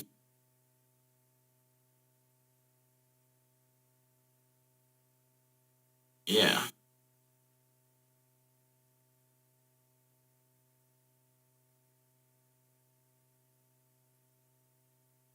We're gonna get into that. I'll let Blue Drake finish somewhat because I know he's gonna explain it. Something else missing in this video. No one. Now, is that an FTC And for the third violation? reason, I will Is have it not? to check off I'll be screen. honest, man. At this point, I'm not the one that makes that determination. If anybody watching this video thinks that this is an FTC violation, there's a link down in the description. Go file a report because the FTC is the one that makes these determinations. But I swear, Big, if I ever see you in my comment section again, trying this whole holier than thou stuff, after watching you do this, I'm never going to take you seriously, ever again. And, you know, was this legal? Was it not legal? I mean, does it really matter? You're Big Fry. Do you think your audience would appreciate this? And if they do, if this is really where we're at as an industry, and people actually condone this, I'm out. I'm out. I'm gonna make OHD. I'm gonna make my AI stuff because it makes me happy. I'm done. So, now that we have covered the arena breakout situation, let's cover how this relates to the Delta Force campaign. The exact same agencies that orchestrated a number of the influencers for the arena breakout campaign are now on the Delta Force campaign. I have seen the paid offers come through, and suddenly I see the exact same cycle repeating. And a number of these individuals I know are on paid contracts. Some of them are just in the early stages of negotiating their offers and, you know, locking down these deals. But the point is, That comes into the question what I was talking before about how sometimes people need to show that incentive that they can talk about a project before they're even offered the money or the trade in some form of way. Like, yeah, there is that process as well that does tend to happen. stages of negotiating their offers and, locking down these deals. But the point is a lot of this coverage that you're seeing is because these influencers know that there's money on the table. Now, I'm aware that a lot of influencers will try to deny this, and will also try to deny that these paid campaign announcements don't affect their coverage. I'm gonna be honest. If you're receiving a bag for sponsorship, I don't think, you can, go about it in a way where you don't have to deny it, and you still come out on top. Now, the way how I would do it would be, I would create the video that the sponsor wants to see, and I'm pretty sure I still get the money. I get to keep the money for said video as well. If not, I don't know. Sounds a bit weird now. But yeah, I would create the video that they would want and still keep it above board with all three actions that are insinuated in the first line of the guideline for sponsored content on YouTube. I would give them their video with these written in description showing that it is sponsored content, superimposed over the video. That is there's something of a check mark when you see this content contains paid advertisement. And then verbally in the video saying this is paid content and everything. You can do that. You can do all this and create their one video. And then to make yourself still keep the same morale is you can create your own video where you can be somewhat more laxed or unfiltered. Now, in that regards, you might have to check yourself to say what's it called? Right, any bad thought that I have about this game, how can I get the bad thought out there but not piss off the people who are trying to pay me so that they still want to come around and pay me somewhat? So how would I do this? Okay, we're talking about mechanics in a game now. Okay, the reload animation is the same for all the guns in the game as of right now. How do I spin this? Well, as early access, we're dealing with problems as of right now and everything. And other games have had this issue as well. Surely the devs will get around to fixing it. That is something that I would say in regards to something like that. Now, that would mean you're imposing that someone's going to work on it, but you don't know if someone is actually going to work on it. So you still keep the narrative that you can come across them from the other angle. And it isn't damaging in the way where, what's it called? It's somewhat oh, he's attacking us. No. Because what was said was, other games go through this. This is basically making it as a part of development. So basically, it's just it's not lying at all. I mean, you can give a take without damning the company, and it would be fine. Just give it some correlation or introduce some other media in which it's been practiced before. And yeah, you should be gold. That's how to stay on everyone's good side without Yeah, making yourself look like a piece of shit. They get their video that they like. You get to put out your video for your community to like. And you don't look like some mindless fucking chump doing so. But Oh, that's too much content. You can't expect me to do that. Are you fucking serious? You're getting a bag regardless. And you get the chance to put out another video after that, giving your thoughts and theories and everything, in which you can get paid from for that as well, without pissing off said company. It's a fucking good idea. I don't know. I see it as a fucking good idea. when they blast me on social media about this, and then I respond by asking them, have you received a paid offer from Delta Force? You'll notice a lot of them just say yes, because they can't lie about it. Yes, they've gotten a paid offer. Now, does that bias their coverage or not? Is that an FTC violation or not? I will say, in the case of Big Fry and Arena Breakout, if it is the exact same thing that is going on for the Arena Breakout campaign, I would say, yeah, pretty likely. I would go as far to say, depending on how you're handling that, it absolutely could be an FTC violation. Absolutely.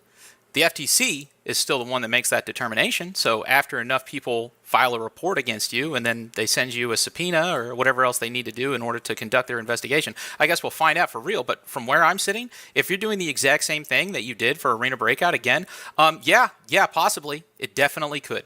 And for those of you who are on social media that are going to say, oh man, Blue Drake, you shouldn't be calling out content creators. Man, you guys seem to have no problem calling me out for all sorts of stuff. Even after we sit down and we have these long discussions about how it's unprofessional or whatever at these paid events that we mutually go to, where you confront me about this stuff and you try to convince me to, I guess, shut up. Even after all of that, a good chunk of you still go after me regularly about all sorts of stuff. So there's no reason why I shouldn't be able to bring this up, especially when it doesn't just affect me, but affects everyone who is watching you. As well as, I would also say, indie game development studios that are not aware that they need to pay you in order for you to cover their game. Because I'm going to say right now, it's not just other content creators or your audience that's getting annoyed. There are other indie game development studios. I mean, look at Escape from Tarkov. Do you think Battlestate is going to be happy to learn that the entire time that Big Fry was blasting them on social media and helping Arena Breakout do personal attacks against them and their staff, that he was on a contract for a sponsorship the entire time? You don't think they're going to be concerned about that? I bet they will, and they're not going to be the only ones. Now, the Arena Breakout situation.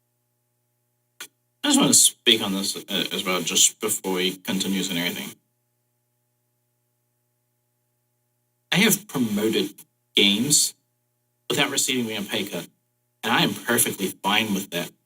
And if there is anyone out there who also wants such treatment, feel free to message me any way possible.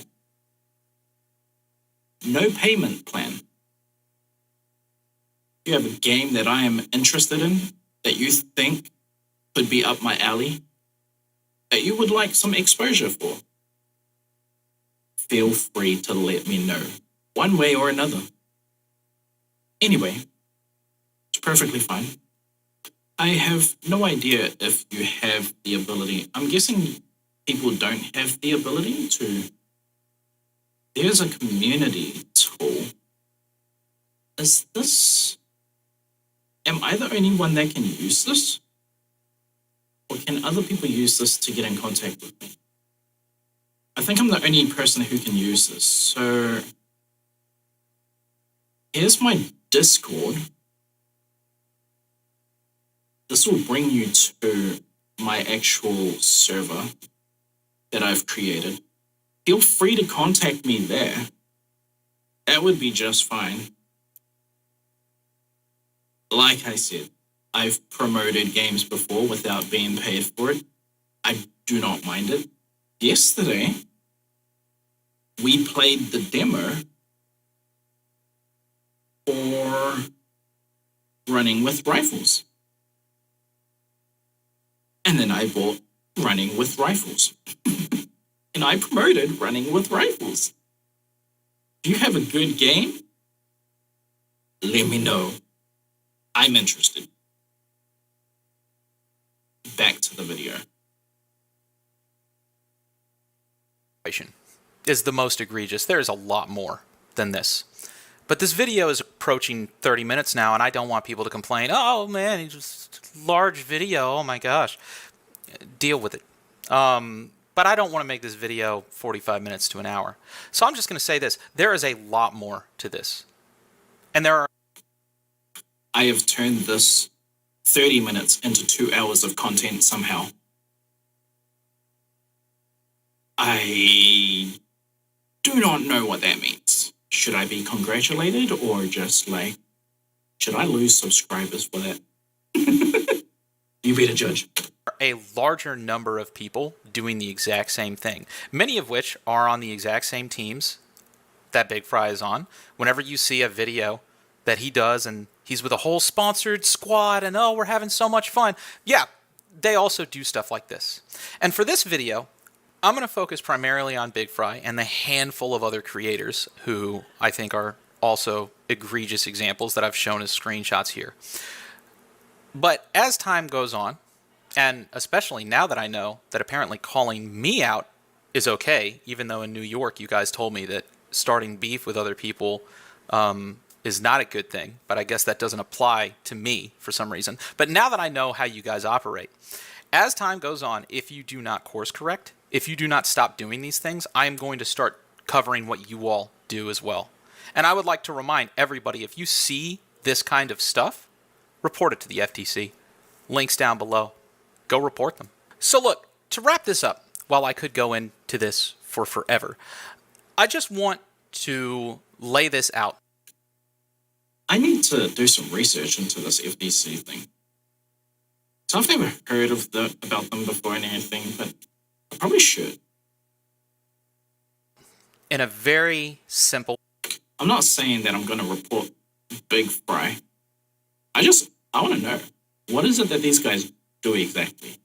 Who are they being paid by? What is their end game? What is their goal? What are they trying to achieve? I just want to know. Way. So that way when Big Fry does his live stream reaction or bashes me or whatever, that we can have this be as clean cut as possible so you can't mental gymnastics your way out of this. So I'm going to ask you a couple of questions, and they're just yes/no questions. Yes or no, on April 15th, when you started promoting Arena Breakout, had your agent... Before we start this, we had another moment of something like this. This does remind me of a certain situation in the gacha community. The situation between Take-Tone versus Atsu. But it was more between... Oh, shit. What was the other guy's name? There was someone else who didn't really have beef with Atsu. Kind of did. He was just wondering what the fuck he did that made this guy, like, so against him. And then he put out this, like, questionnaire, yes or no. And it was, oh my god, it was too good. The only way how I know about this was because I was watching Tick-Tone's video about it and everything. And he was just like, yeah, he was running through the yes or no on his behalf, and it was too good. To lay this out in a very simple way. So that way when Big Fry does his live stream reaction or bashes me or whatever, that we can have this be as clean cut as possible so you can't mental gymnastics your way out of this. So I'm going to ask you a couple of questions, and they're just yes/no questions. Yes or no, on April 15th, when you started promoting Arena Breakout, had your agent accepted and sent you a paid offer from Arena Breakout? Second question, yes or no, at any time leading up to you finally releasing the sponsorship video, did you disclose anywhere publicly in your posts promoting Arena Breakout, in your video covering the Arena Breakout announcement, or in any of the posts that you made attacking Escape from Tarkov and suggesting Arena Breakout as an alternative to Escape from Tarkov, in any of those posts publicly, did you disclose that Arena Breakout had offered you a paid contract? Question 3. When I left my comment on your video about Arena Breakout, where you had already been engaged in a sponsorship that you were still not disclosing after all of this time, did you delete that comment and hide it from everyone being able to see it and ban me from commenting on your videos? Did you suppress me from informing other people of your business relationship with Arena Breakout? Yes or no? Question 4, because I know you're going to try this one. When you banned my comment, had you already reached a point in your contract with Arena Breakout where you had sent them a fully completed draft of the advertisement that you had been paid to create for them? It was already in their hands, awaiting their approval. So if you try to say, oh, I wasn't in contract, you were in contract enough to do that. So yes or no to that? And I'll remind you, you posted... That is true as well. If you're waiting for feedback for a video from the company to clear it, you're under contract at that point. Your actual sponsorship with them the day after banning my comment. So don't you try this whole, oh, but it was in limbo. No, you had already done it and you were waiting for them to give you the green light to post it. Don't you even try. This is the toughest case that I've seen so far, because I can't even play devil's advocate with this one. But if Big Fry comes out with a statement about this one specifically, I would want to hear it, because the way how this one is worded and put together leaves nothing to the imagination. This one is very set up in the way where it's like it is the nail in the coffin out of everything else. The draft of the advertisement that you had been paid to create for them. Hands awaiting their approval. So if you try to say, oh, I wasn't in contract, you were in contract enough to do that. So yes or no to that? And I'll remind you, you posted your actual sponsorship with them the day after banning my comment. So don't you try this whole, oh, but it was in limbo. No, you had already done it and you were waiting for them to give you the green light to post it. Don't you even try. Question 5, because I know you love telling people, oh, why is he being so mean to me and calling me out for FTC compliance related issues? Prior to me making this video, a couple months prior to this, did you leave comments on my channel publicly calling me out for FTC compliance, which I welcomed and integrated all of your changes and did not cause any issues for you, right? Did that happen publicly? If so, you'd think that if you are capable of criticizing me and I'm capable of taking it and incorporating your feedback, you'd think that you'd be capable of doing the exact same thing. So yes or no, did you make those posts on my channel? Final question. Are you a Federal Trade Commission's officer? Are you an attorney or lawyer with any expertise at all in marketing compliance? Are you a mental health professional that has the ability to diagnose people with mental illnesses?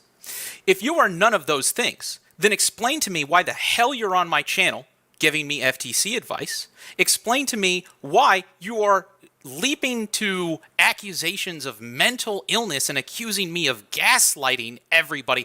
I gotta say, I don't know when gaslighting became your favorite word of the day, but for you to accuse anybody else of gaslighting after all of the crap you have pulled is laughable. And assuming the answer was no to all of those things, then all I have to say is this. Big, if you ever have any problem with me from an FTC compliance standpoint, report me to the Federal Trade Commission. Got the link right down there in the description. I would rather deal with a federal officer than deal with whatever you are now. I have lawyers. I have a registered company. If there is any problem, I am happy to comply or pay any penalties related to anything that I have done. I do my best to abide by FTC guidelines, and when anybody gives me advice or feedback about FTC compliance, I take it seriously, unlike you for some reason.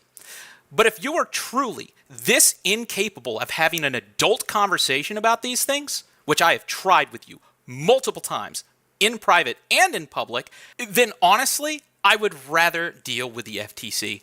I don't respect your opinion on any of these things. I don't think you know what the hell you're talking about. And I'm sure you're going to say, oh, but I do. I don't care if you think you do. I don't want to hear from you about this anymore, especially if you're going to be doing these things which are insanely hypocritical after you go so far out of your way to criticize other people for the exact same stuff that you know that you also do. If you ever have a problem with me again, report me to the FTC. I honestly did not want to pause during any of that. Let bro cook. Holy shit. God damn. I mean, hey, he's told his story and everything.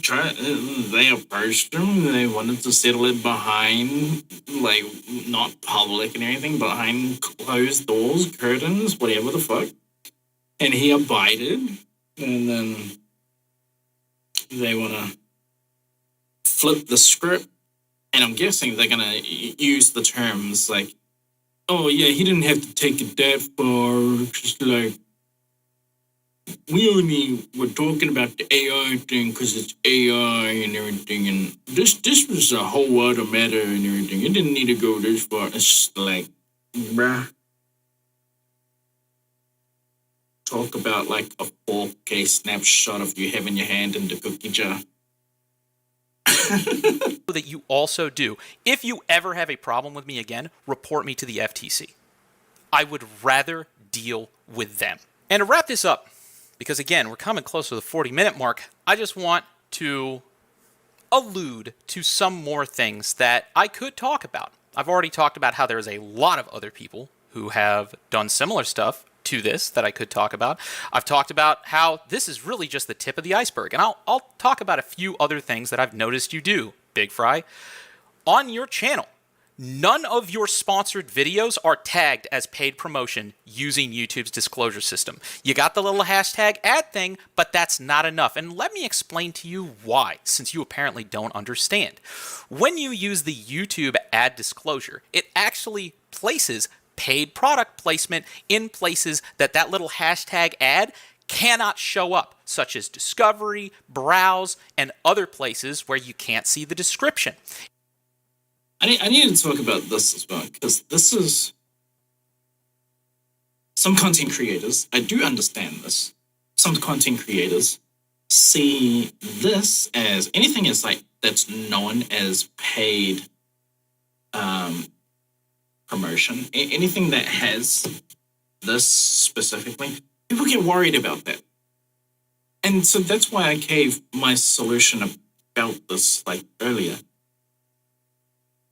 Just create another video. You don't need a you don't need to like give your overall opinion and everything. It would be great if you do. Even better if you can do it in a way where you're not slandering the company and instead giving them kind of like a better outlook to where they could either put focus. This is for the game developers in specific, but I know marketing team isn't going to like this at all, so they'll probably take a hit. But it would also be a necessary hit, especially when they see the engagement through chatters and everything, comment section, through the likes and everything. It's actually good to have an original thought. There are a lot of people out there, content creators, that do not show that. They do not show their actual thought when it comes to content. In fact, just recently, we've seen a situation where someone in their Discord particular would host these polls. And so he would go from those polls and he would direct who he was on the internet based off of those polls. And it looks really fake. Incredibly so. And obvious as well. Because you've seen them just like switch up out of nowhere. But see, when you like create your own video and everything, and it's just like, I don't know, man. People can see that as problematic. It's not problematic if you can do it the right way. Sure, it's a little bit more homework. But in the end, you make happy the people who are paying you, and you get a second video out of that same content that you were digging into to get the first bag. Therefore, you get another bag. Why would you give up that opportunity? I don't get. Like, if you really wanted the money, you should, like, yeah. Fucking, there are ways, there are methods, there are means. Enlighten yourself, and maybe you'll see all the tools that you actually have. Product placement in places that little hashtag ad cannot show up, such as Discovery, Browse, and other places where you can't see the description. It allows you to go through someone's videos and actually see which videos are paid promotion. First Descendant. I don't know anyone who actually got any paid promotion. I know that some people out there did, but I don't know of anyone, like, no one from my circles or, like, where I navigate. No one around, like, my field of, like, navigation had paid promotion, I think. I don't know. Did Asmund? Curious. As people should have the ability I know to he played do. the game. The fact that you have neglected to tag every single one of your sponsored videos, I mean, I checked the other day, unless I missed one, for 2 years is a level of negligence that I... Ooh, now getting cooked again. Oh, shit, dude. Every single one of your sponsored videos, I mean, I checked the other day, unless I missed one, for 2 years is a level of negligence that I am truly suspicious if you are doing that intentionally. And I will explain why I think you may be doing this intentionally. This is one of your fans recently. He left a comment on your channel saying that he doesn't like it when you do sponsored videos. You know what's funny? I noticed that your fans are scared of you. So he even went as far to say, hey, good on you for getting the sponsorship, but I don't like sponsorships, and I don't think people who accept paid sponsorships should be able to have unbiased opinions on games. I agree with this dude. Yeah, makes sense. Sponsored video. Thanks for the dislike. We'll make sure to apply the sponsor tag to the full video via sponsor block. But you can block sponsored content on YouTube? I didn't know about that. I just thought you see that shit and then you just like, just unlist it. Like, what's it called? Right here. This is what I do. Whenever I spot content that I just do not want to consume, I don't know if I'm gonna find any, but YouTube does have a way of like throwing me some fucking curveballs every now and then. They want to say that like I'm into like fucking death or some shit, and just really no, that isn't. But is there anything? I kind of want to show this, but.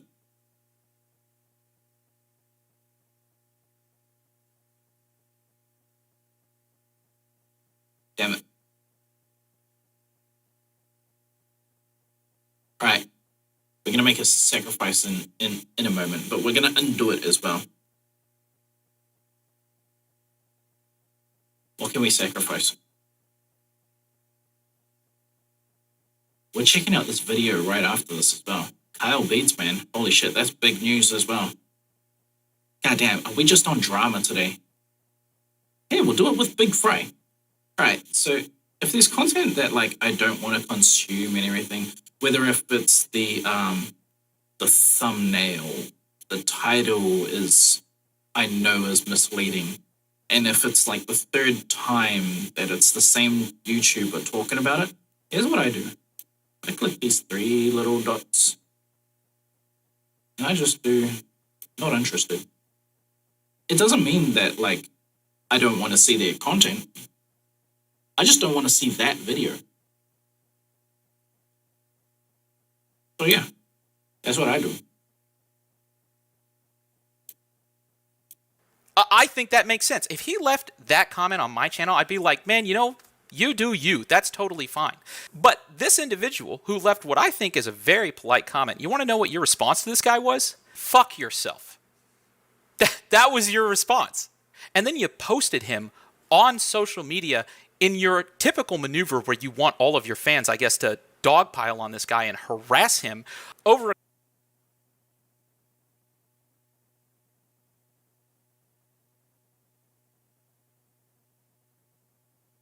Yeah. This really doesn't look good. If you're a YouTuber, get that fucking bag, bro. It's like, I don't know, dude. For real? You're a YouTuber? My advice is just like, figure out which way you want to earn money from this shit, and then just go about it. Whether or not if you want to show that you are a piece of shit, or yeah, you have just lack of ethics or anything like that, go about it. Honestly, who gives a fuck? But publicly putting it out there like this, maybe not the smartest of ideas. Doesn't mean that you can't show emotion or anything like that. It's just like, I would say, pick your battles. And for a comment like this, I would say, do you really need to fight this? Because honestly, instead of putting it out there in the public like this, I would say instead of doing all this, you could have just ignored it. To be perfectly honest, it would have been the better thing, because like, this looks bad. This looks bad in like so many different ways. This looks bad because this is the message you're sending. Get that bag, bro. Like, goddamn, holy shit. What is this? Is this 2004 again? And then it's got you crashing out right there. Fuck yourself, nerd. What the fuck? I don't get it, dude. Comment that I would say relatively is pretty innocuous. I mean, compared to you, this guy is pretty polite. But here's the kicker. There's one part of this comment that you'll notice that he actually adds Big Fry to a sponsor block extension for Chrome. You can get an extension for Chrome, and for all videos that are tagged with YouTube's paid product placement system that shows up in Discovery, it'll hide sponsored videos. Pretty nice, just like AdBlock. And you know, with everybody using AdBlock, sponsors are trying to get into influencers more, so people are creating extensions to block those too. But you know, yeah, I don't think we have that on Firefox, because I still see that insignia in the top left corner on some videos. I want to see if I can find one now. Who has paid promotion?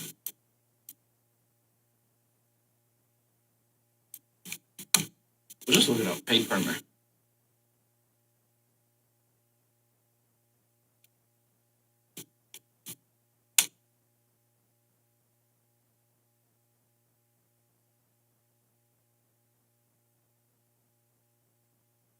No, this is just people. None of this is okay. So how do we find paid promo? Who do we know has fucking paid promo right off the bat?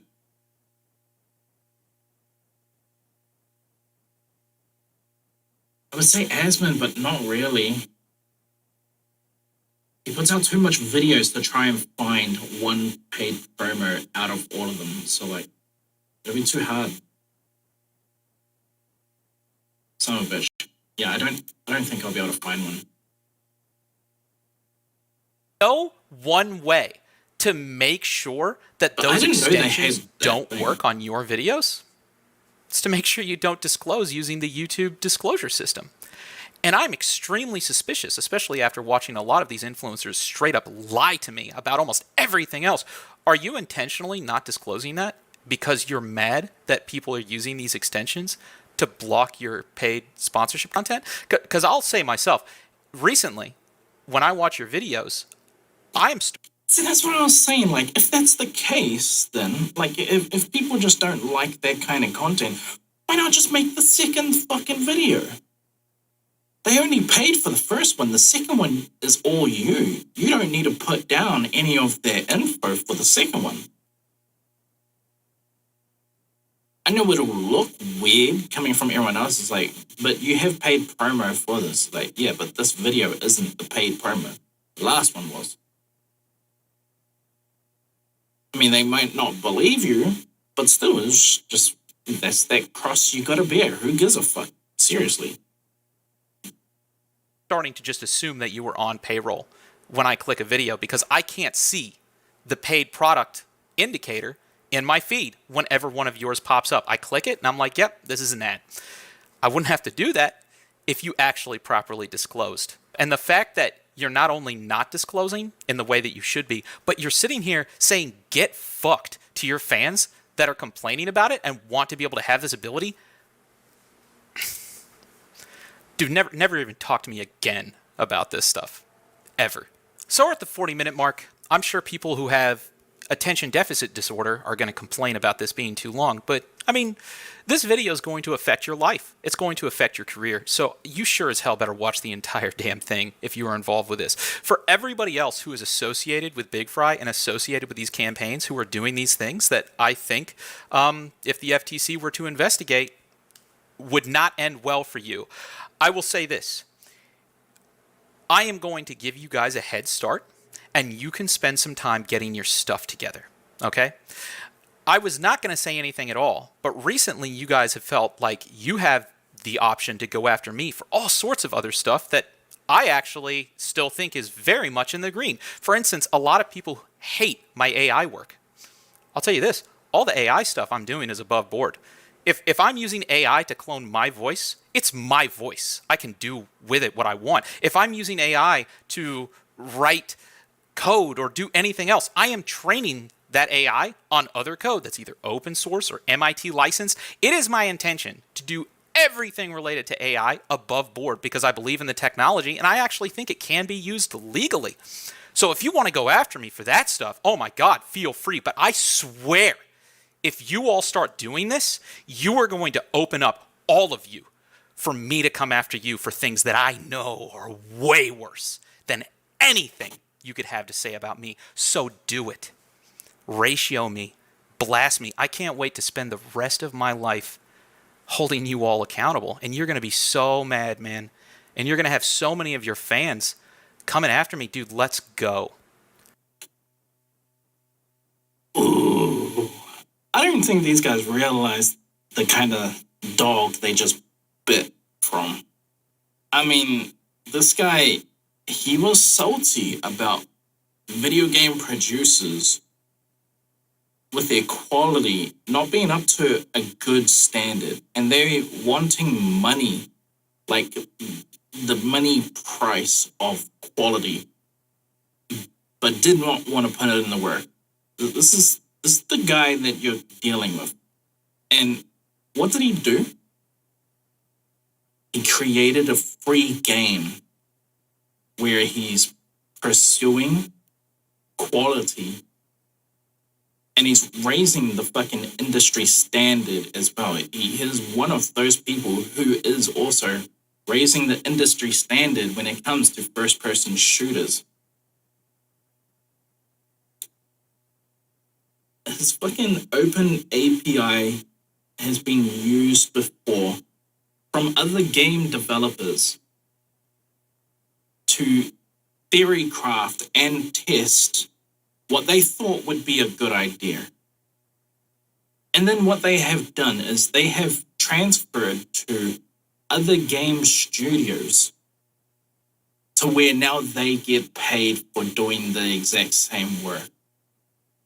They used his project as a test pilot to realize they could make money from it.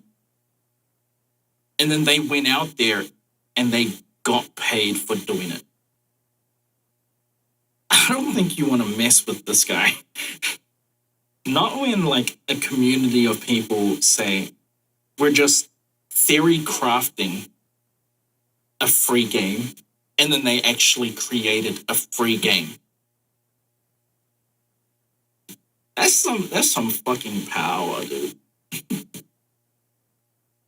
The kind of person who can turn the industry on its head. I mean, yeah. I don't know if you want to bite this guy. About me, so do it. Ratio me. Blast me. I can't wait to spend the rest of my life holding you all accountable. And you're going to be so mad, man. And you're going to have so many of your fans coming after me. Dude, let's go. But I will say this. I'll end this with just a couple of call-outs. Redbeard Mortis, you're a YouTuber.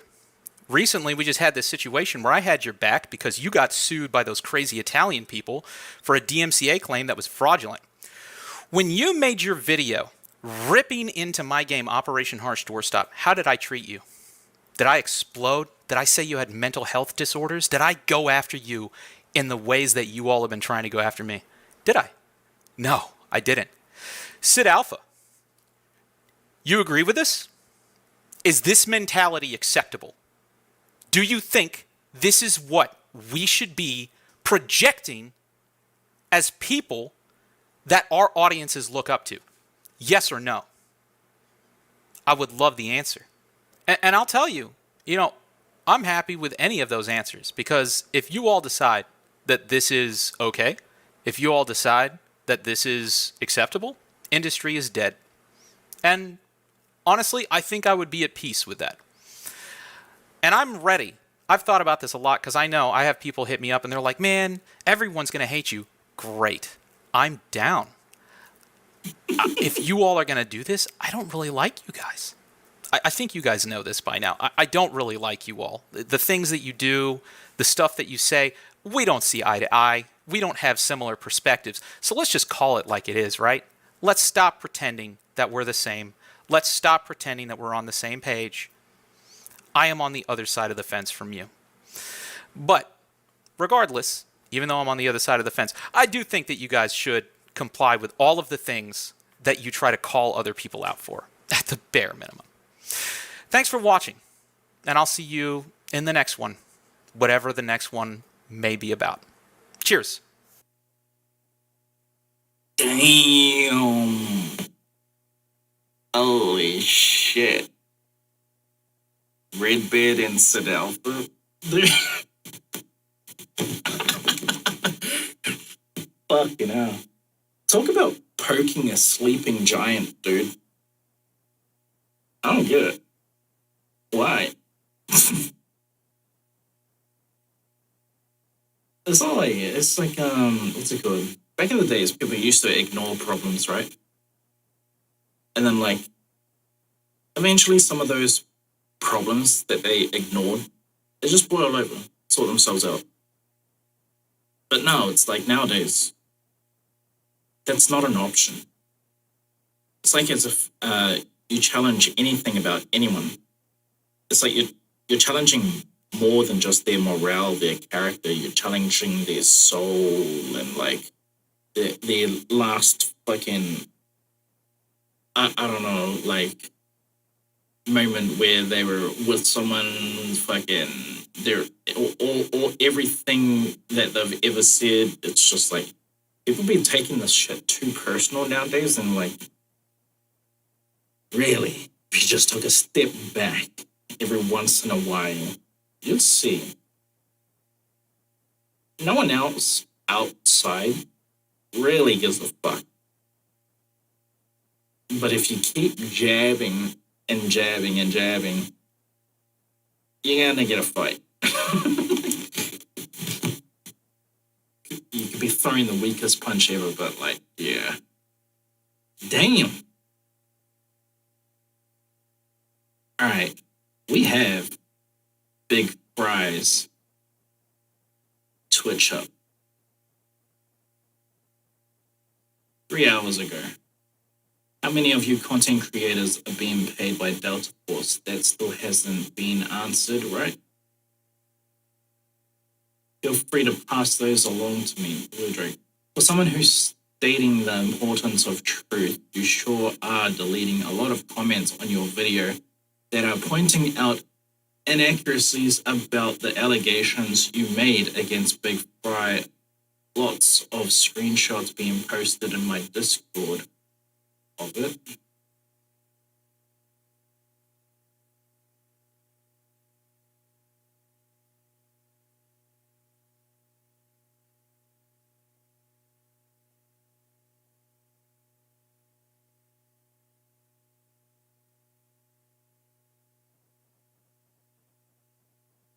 Still curious, how many of you content creators have been?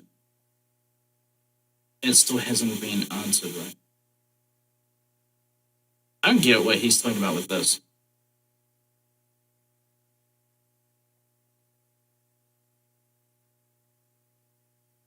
Drama shit aside, I appreciate you all that have rocked with me through the years, genuinely happy in life and have been for quite a few years now.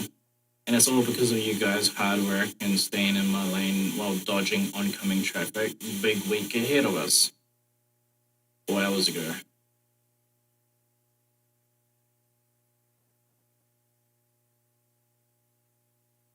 Wasn't going to stream today, but I had a feeling that certain yappers were waiting for me to go live. Went live, drama bait video dropped within seconds, layers. Anyway, not making a response video, did it live, here's the VOD.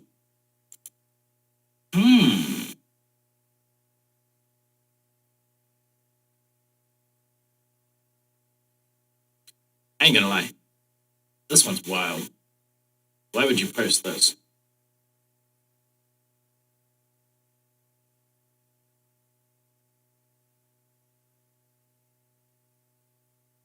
Okay.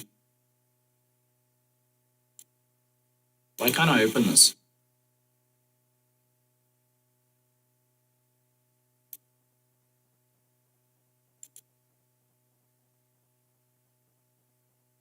Damn. 3 hours. Fuck, dude. I just spent 3 hours of my own reacting to that.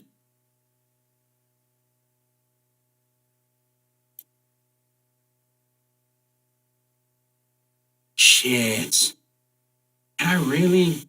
Yeah, no, I don't think I can go without watching this, can I? Because, I mean, I've seen... This is like the same time as when I was doing the other one. Like, I can't have one person say thing and then ignore everything else that the other guy said. Kind of do have to pay attention to this. So we're going to skip... Yeah.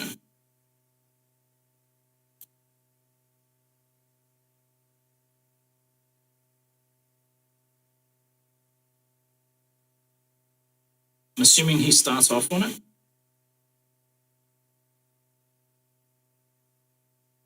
Starts around here, maybe? What up, y'all? How we doing? Chat.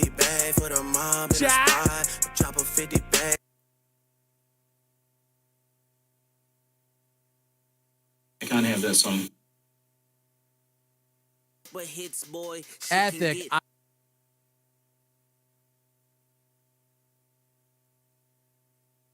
Of the sponsor. Whoa! Oh shit! Whoa! Oh baby! Oh, we got some lore now. Okay, so now we have Good morning, everyone. Yesterday, I wanted to be honorable and give Big Fry the chance to come clean and tell the truth. He has not. In light of this, here is my video detailing my accusations, linked in the reply. I'm aware of Big Fry TV and a network of other creators accepting sponsorships that go undisclosed for extensive periods of time. During these time periods, Big Fry TV will create content attacking competitors of the sponsors while not disclosing his affiliation with the company that is sponsoring him. I have confronted him about this repeatedly in private, and after I confronted him privately, he took his issues with me public and began attacking my reputation without disclosing the nature of the situation. If Big Fry has created content attacking your studio, there is a chance that he has done so while in contract with one of your competitors and was not disclosing his affiliation with your competitor at the time. The agencies involved with this are also currently handling the marketing campaigns for Delta Force. This issue is ongoing with a large number of creators. I want to go back a bit more. I want to see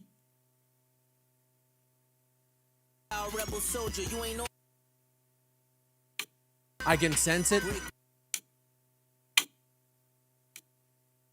I know the move.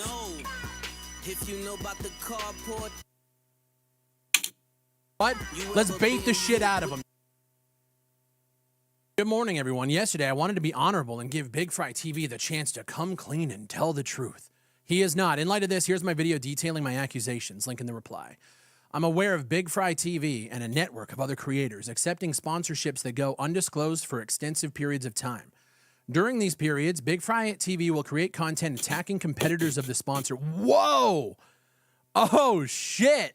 Whoa! Oh, baby! Oh, we got some lore now. Okay, so now we have context. So, because like yesterday, dude, he pulled out a tweet from May about his stupid AI channel. I had no idea what he was talking about. Whoa! Now we got lore. Okay. So I'll create content attacking competitors of the sponsor while not disclosing Is he listening to music throughout the whole his stream? affiliation with the company that is sponsoring him. Okay. I've confronted him about this repeatedly in private. Okay. And after I confronted him privately, he took issues with me public and began attacking my reputation without disclosing the nature of the situation. This is a straight up lie. And I have the DMs to prove all of this.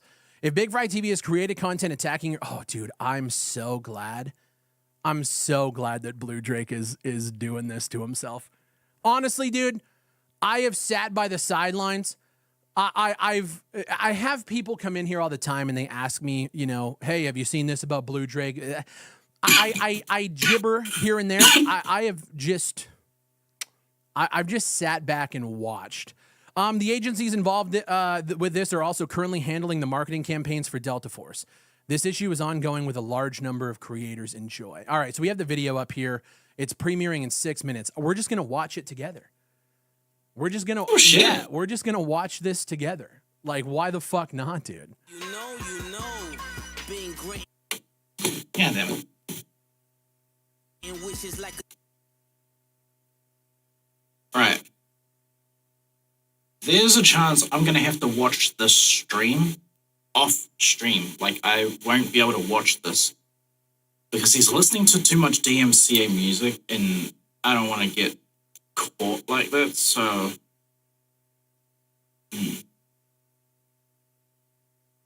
I'm assuming this guy is a content creator as well because this is the same guy who he's talking about. Get ready to pause the fucking video that always turns itself on without you think. Okay.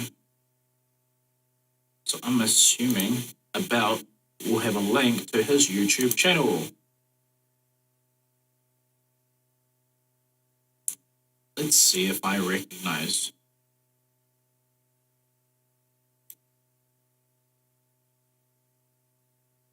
Because now I don't think I do. Redbeard Mortis.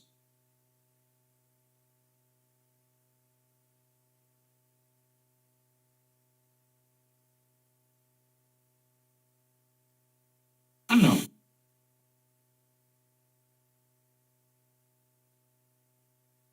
This looks interesting though. I'll probably look at a few of these videos. Hey man, tactical shooter is just like, I don't know what's what. You know? I honestly don't give a fuck about the shit as much as thing. I mean, I'm hype for it. It's like, it's drama, dude. I ain't gonna sit here and tell you like I don't like drama. I don't like drama when it's drama that I gotta deal with. But when it's someone else's drama, hey, I'm fine. Hey, I'm chilling. Everything else I'm seeing, ooh, I'm curious. This Gray Zone's fucking night thing I'm seeing, I'm guessing over there. Whatever winter we got as well. More Gray Zone. Gray Zone roadmap. Son of a bitch. Is he a Gray Zone Warfare? It looks like it. It's got a lot of content from them. Everything. Does he have anything else? Like in the way of... Oh, he's looking at Out of Action as well. Ooh, I'd be curious.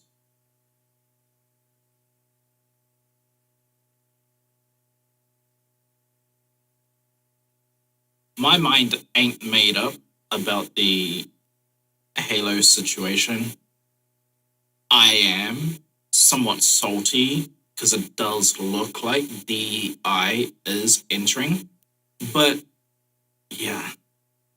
So I don't know how to take their last video that they were talking about when it came to the, what's it called?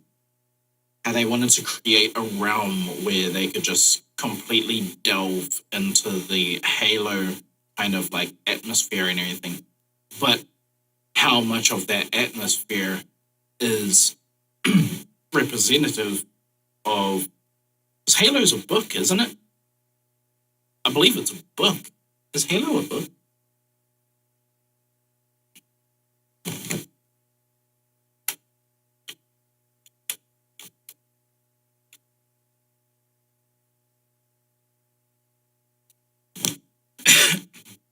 Halo, the original series, 4-book series.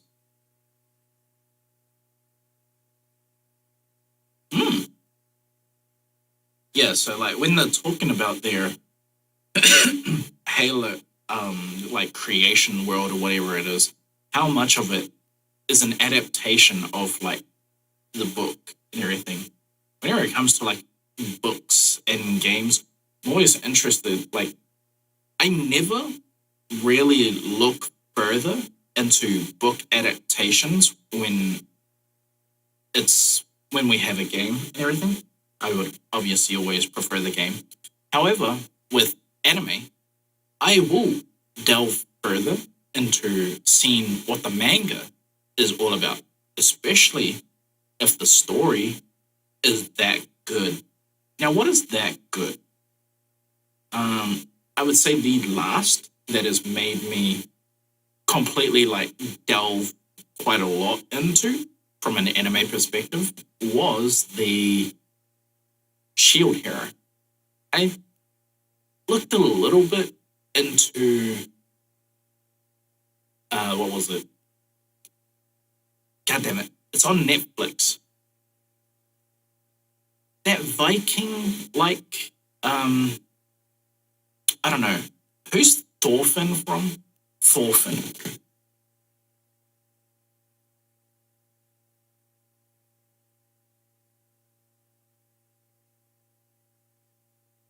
Anime. Vinland Saga. That was it. I went back and I saw a bit of the manga from Vinland Saga. I ain't gonna lie. I think the manga was kind of... They were onto something. They should have stuck with the manga version a little bit versus the anime.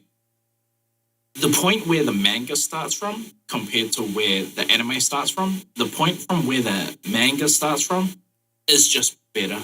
It's better because it keeps you interested in Thorfinn at the start rather than in the manga how they didn't really want you to experience a time lapse and everything, like switching back and forth between times. so they started it from his father's journey. I don't know. Shit, if I've just spoiled something for you, I'm so sorry. Yeah, I really liked the anime so much that I went and I read a bit of the manga. I still haven't finished it all. It's a lot. It's big, I think. Yeah, I have no idea how far I am. I don't look at, like, the ending or, like, media and everything. It's just sad. I don't like endings. That's why I like TV programs. They're longer than movies. I hate movies. All right. So what are we gonna? Oh, let's look at the other situation. Kyle Beats scammed his subscribers. Now, you put out a video like this. I don't know, dude.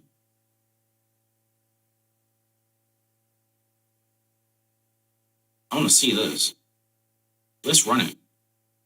Okay, don't trust Kyle Beats. All right, Grumpy Eye, you better not let us down here. Not a video that I wanted to make, yet here we are. And after 2 months of waiting and not knowing what happened, I can say that I got scammed, like most of you did, by a guy called Kyle Beats. So let me roll the intro and let's talk about it.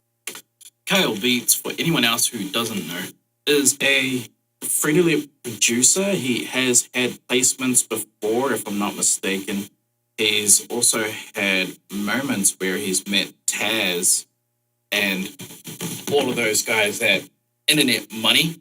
Internet Money, well, one of them, they have a lot of producers. Very well-known names, Nick Myra and the like, and there's others as well. But yeah, what's it called? Me personally, my thoughts on Taz. Well, we're not talking about Taz. We're talking about Kyle Beats. Actually, let's keep it to the Kyle Beats for right now. This stream is, I don't know, dude. This is long. This was like 3 hours for one video. Now we have another video. But thank God it's 12 minutes, which I don't see me like talking anything more than an hour, maybe. But let's run it.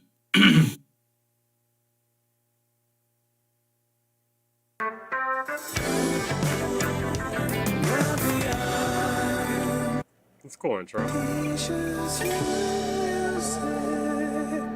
So if you don't know who Kyle Beats is, he's a YouTuber and a music producer, I guess, kind of like competitions and shit like that. And that's all fine, but he's also known to release plugins and sample packs like most of the producers on YouTube do. And Drip? Are you hating on Drip, dude? Are you hating my boy Kyle Beats and his Drip plugin? they're not really held in high regards because they're just not that good.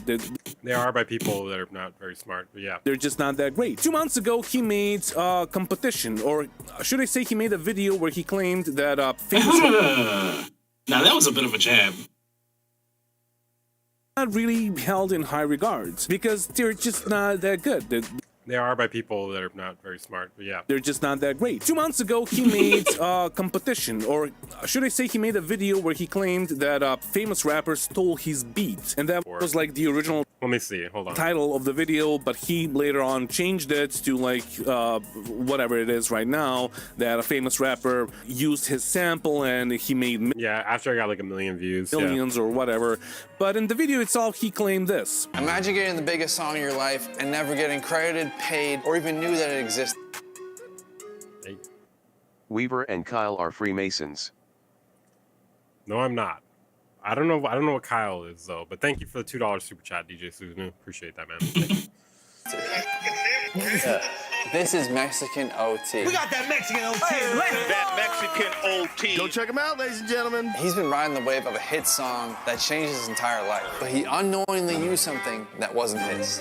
125 million fucking streams. That. Bro, the funny thing about this is like so this was a free loot pack that he gave out to people that was royalty free. And then what did Kyle say here again? Hold on a second. Because I already know this story. But he unknowingly used something that wasn't his.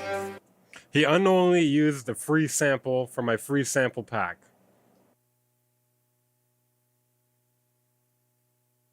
Ooh. This is like...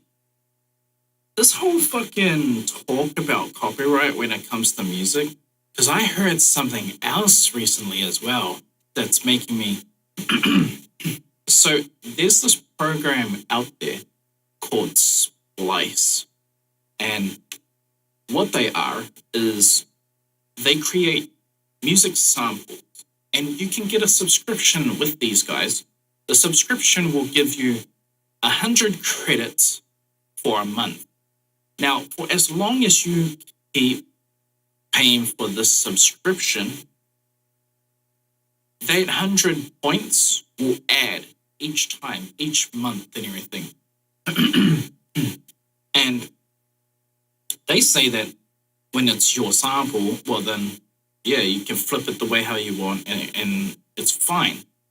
But some people have been receiving DMCA strikes against them for using said content, even though it's supposed to be fine. I myself used to use Splice. And so now, shit, dude, whenever you hear something about DMCA in regards to music, it's always going to be a topic that everyone has their fucking eyes on, because we all want to know, how the hell does this get resolved? What is it exactly? Does this pertain to me? Right? Like, these are the questions that we all ask each other and ask ourselves. But yeah, goddamn. So, what the hell? A free sample, promoted as a free sample, gets used in a very famous song. Now it's not his. Something's not adding up here. And to be honest, yeah, it's just like when you see the amount of views and everything, like it's big money that's being talked about. Yeah, I don't know, dude. Royalty free. But it's not his though, by the way, guys. 125 million fucking streams. That's platinum. Is that not platinum? Not a platinum song? We gotta figure that out. Yo, no one hit me up though, dude. Why didn't anyone hit me up? Because the song made a bunch of money. Because it was royalty free. So I'm like, what do you think is, in your opinion, do you... And then, around the end of the video, he said this. Me and Derez decided to drop a melody pack called Platinum. And we're doing a cool 2-week challenge with anyone who grabs... Oh shit, is there... Wait. There's a second thing. They're talking about this part. A pack, because in exactly 2 weeks from now, I'm going to be sending a zip folder filled with beats to Mexican OT and his team. And those beats will not come from me. Those beats will come from you guys. Now, the whole video was meant to be basically a promo of his sample pack, which I'm okay with. But the issue is that it was made to be like a competition. If you buy it, you buy a ticket to get into the competition. And if you make a beat good enough, you're gonna like go to the finals. And the best beats... It is possible that Kyle Beats is not trying to scam. And it is possible that he fucked up his relationship with Mexican OT. But it's also possible he's just, you know, was just trying to get sales on that. I don't know. To the Mexican OT, to the rapper. I want to say, yeah, because like I thought about that as well, like what he was describing.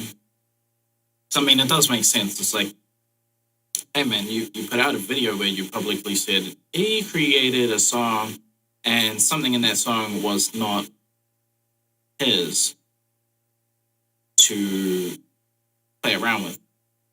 Turned out the fact that it was like DMCA free, but like he's claiming it's not free, and so like I don't know. If I was Mexican OT, and like if I heard some shit was free and I used that shit, and then I heard that it's not free, I would be looking at dude weird. Like I don't know what your business is, but yeah.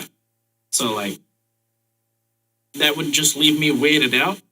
And then I'm probably not going to want to interact with you at all because I don't know what you're smoking. Like, I heard it was free. You're telling me it's not free. You're the one who created it. You put it out there saying it was free. It's not free. It's free for everyone else. It's not free for me. Platinum song. Not even platinum song, but like thing. And now you want to approach me with what? Competition you're putting out, you want to put forth towards me? Dude. I'm running the mental gymnastics right now, and none of it makes sense, right? It's like, I don't know, dude. I don't know what you want from me. With Mexican OT, but it's also possible he's just, was just trying to get sales on that. I don't know. To the Mexican OT, to the rapper that stole his beats, stole his sample, but then again, the sample was royalty free, so he didn't steal anything. So anyway, what happened was that, well, nothing happened. We have no info for 2 months. Now, there are a few things that you should know about me. I've been in music production for 20 years, since I was 17. The first single that I produced for some... That's not really important here. I would cut this out next time, dude. We don't need your credentials. No. You need validity. So people this need year to, I decided that I want to branch out even more, and I want to start working with US guys, because I'm like 37 and I'm react like music producer who's reacting and everything may not make sense for you, but anyone else, if you've never heard of this guy, it's a good time to show a promotion of who you are as well, and like your experience in the music industry. It makes perfect sense. To be honest, I'll probably like look up this original video after the fact. I don't know I was actually looking at a reaction to a video. But we're here now and we're already in, so we're gonna... want to make more money, I guess, and I always wanted to like jump in the fire and see what happens. And I always just loved the feeling of being in the fire and trying to make something good of it. And that's why I entered the competition that Kyle Beats made. Again, I did not know the guy. I didn't like watch a bunch of his videos. I maybe watched like a few, and then like YouTube started suggesting these videos, like his videos, and then he dropped that one and it was super popular. And I was like, yeah, I mean, if that's gonna be like the short route that I can take to get to work with like mainstream US artists. Nuke? Nah, I want to see where this goes. Do shit about it. I'm gonna skip past. Okay, hold on. But anyway, if you search for Mexican OT,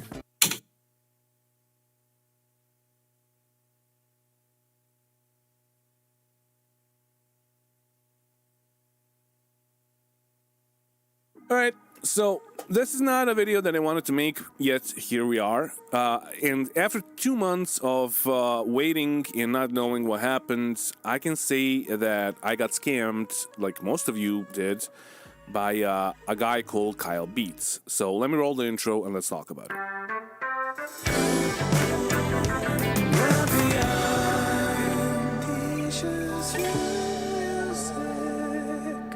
So if you don't know who Kyle Beats is, he's a YouTuber and a music producer, I guess, and he's like, I would call him Mr. Beast of music production YouTube, because he's not really doing music production. He's not teaching people how to do it, at least anymore, because I didn't like watch him up until like this year, and I watched a few videos, and yeah. I actually can't remember if he did any guides or anything when it came to music production. But what I can say is that the people who have came across him through collabs, those guys have. And so I found a lot of those guys through Kyle Beats. Kyle Beats used to do cinematic, like, production. And I don't know, it's all vibes with them. That's what I get. It's vibes, it's vlog updates, stuff like that. That's the kind of content that I got when I was watching him. And yes, I was sold on Drip as well. I've used Drip before. Do I still use it today? Well, apart from recently, no. Because I create my own kind of presets and everything that I click to. It just makes sense for yeah, the style that I'm going for, or whatever. It's not even my own style. It's just like, it's just creative, my own creative like workflow that I'm doing and everything. But yeah, I have bought Kyle Beats stuff before though. You can see them here. I have his melodies in which I've used. I've bought these kicks that I have not used. I would more or less be looking at the stuff, vocal loops and all that.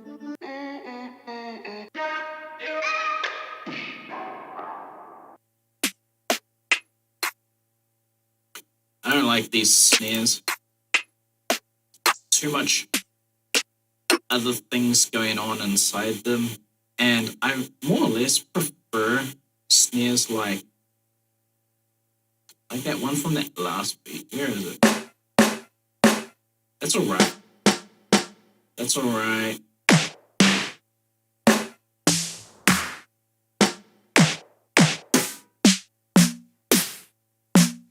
That's okay.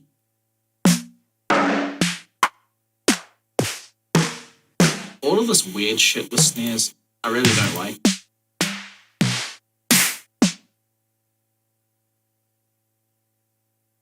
Even Fruity Loops has a better snare. If I'm not mistaken. That one's not bad.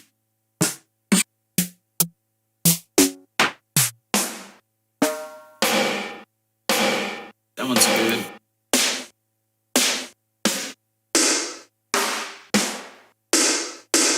There's something good in this, but majority of it isn't really that good.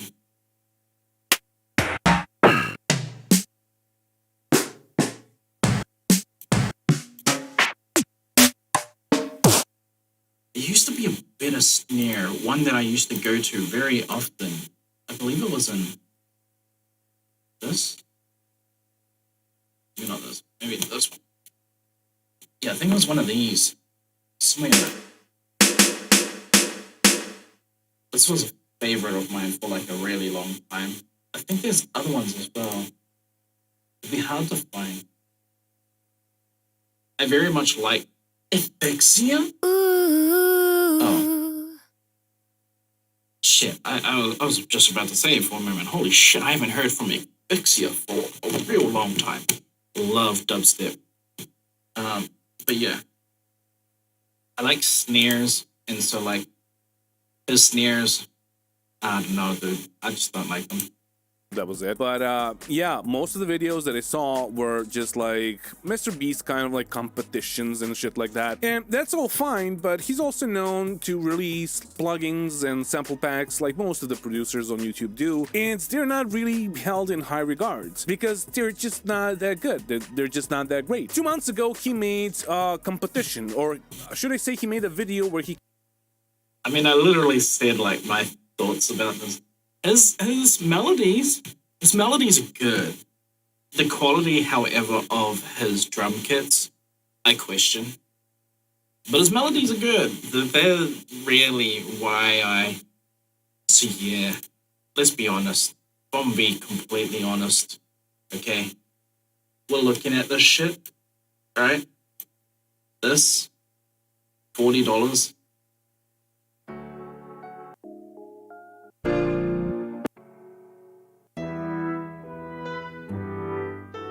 This is about all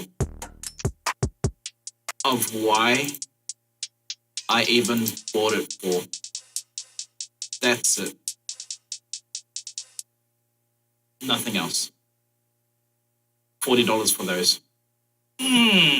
Not the best investment. Not the best investment. But hey, man. That was just me when I was like that.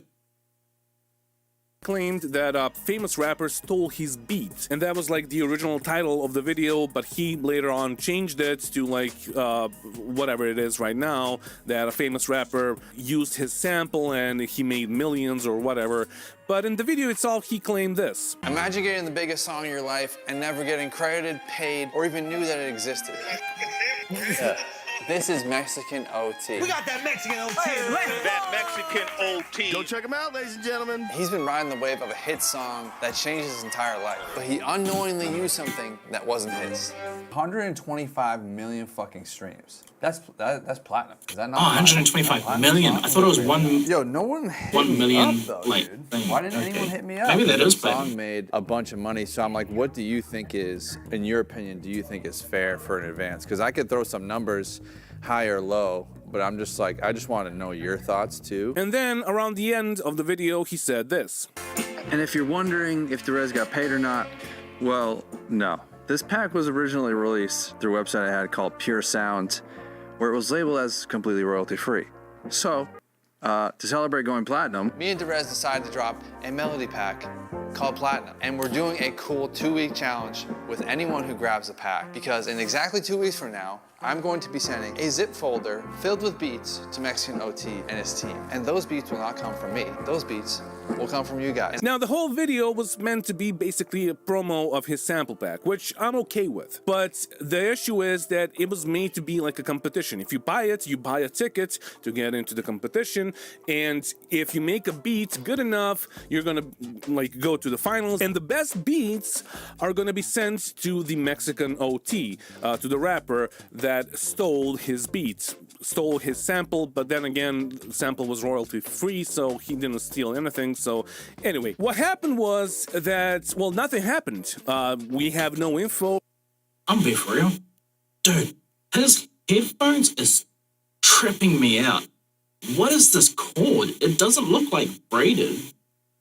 It looks like, I have no idea, but like, it looks like it's hella taped up. I don't get it. Oh, it's distracting me. I'm so sorry.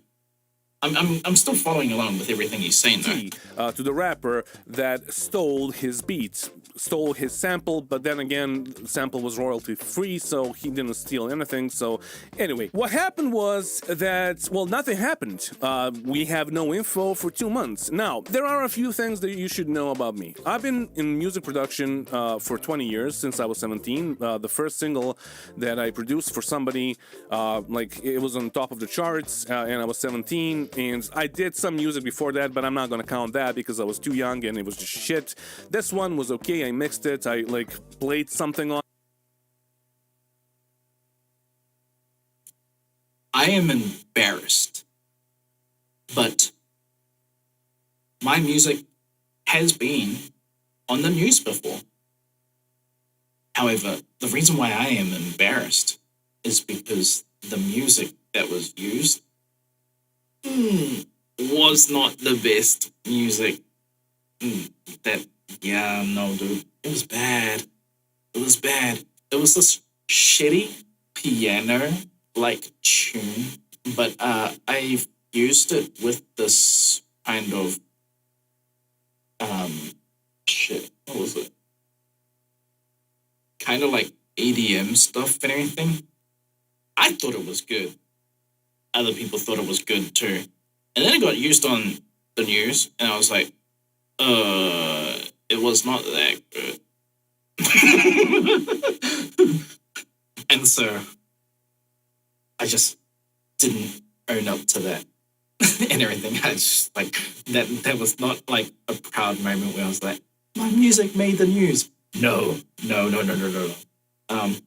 Plus, in regards, the actual story that was shown, that was like with the music, that was thing, it was a good story. And so I didn't want to take anything away from the story either. Especially when it was like a friend and everything. And yeah, I did not want to be anywhere near it, not for that music. That was like early days as well. It was super early days. I was like 17, 18 years old. Buzzy. Because I was too young and it was just shit. This one was okay. I mixed it. I like played something on it. It doesn't matter. And after that, I had a bunch of hits, but they're all like in the XU region because I'm Serbian. So XU means ex-Yugoslavia or the Balkans.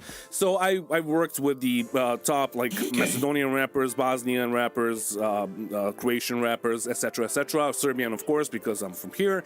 And I made a bunch of hits. And then I branched out and I did pop for like almost 10 years. And again, I worked with the top artists here, like Eurosong level artists, and so I made a bunch of hits, and I'm not like my pedigree is there, but hip hop is still in my blood, and I still love making R&B beats and hip hop or rap beats, and I don't make R&B beats, but I do like R&B. But I am definitely shit. I would have to say orchestral hip hop first, then EDM. Those are the two categories in which I am probably the strongest in my element. Outside of that, lo-fi and jazz. Jazz, not so much anymore. Lo-fi is very easy to get into. All three of these categories that I just mentioned, very easy to get into. The problem area about them is knowing the production angle in which to go about it. Yeah. So hip-hop, compared to like what you're looking for, what I mean by that is like, pick a time. Hip-hop in the 90s and 80s wasn't as refined in the music production side and everything. It kind of was, but it was only in the area of an engineer. The production was not up to the standard of what we're used to nowadays. Nowadays, it has evolved somewhat. Like, yeah. No, like every generation with the genre has like, actually, I don't know if we can say has improved or not.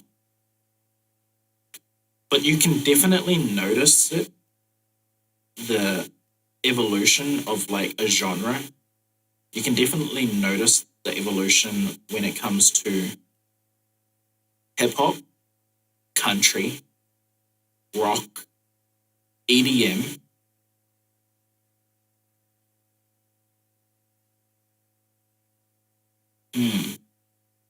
pop. I kind of want to say that that's about it. When you get into the regards of jazz and folk-like music, it's best to not change that wheel. Because like a lot of the reason of why, same thing with orchestra as well. A friend recently, he kind of reinforced like why you don't produce orchestral music and everything. It's because they're looking for the subtleties of what's wrong with it, as well as everything else that is right with it. Meaning you don't take the air away from a string and everything. Like, yeah, it does make sense. But like, when you're in production for like other genres and everything, we're talking about Fruity Loops, we're talking about like hip hop and everything. The reason of which why you would take away the air is because when you have a lot of instruments working in tandem, all of that air being laid over top of each other, you're gonna get kind of like this unnecessary feedback sound. Pretty much like what you hear every time I speak, like you're hearing a feedback sound and everything. And so like, yeah, if you cut all of that out to where all you heard was the vocal and everything, obviously that would sound good. But would that sound good in a genre of orchestral music? Not really. Imperfection in music is also another adaptation of just good music. I love rapping. So this year I decided that I want to branch out even more and I want to start working with US guys because I'm like 37 and I want to make more money, I guess, and I always wanted to like jump in the fire and see what happens. And I always just loved the feeling of being in the fire and trying to make something good of it. And that's why I entered the competition that Kyle Beats made. Again, I did. It's a good idea. I'll be honest. I got positive feedback and everything when I went for the competition, the one which I made Peter Hui for. I mean, I got some good feedback and everything, and I took some of the feedback and I actually did something with it. Like, I remember I heard something like creativity was good, but the quality wasn't. And so I was like, it's not the first time I had heard an issue about the quality of my music, but it was definitely the time where I was like, okay, I need to do something about this. This is not the first time I'm hearing it. Clearly, there's something that's not translating it that well. So I need to return to basics.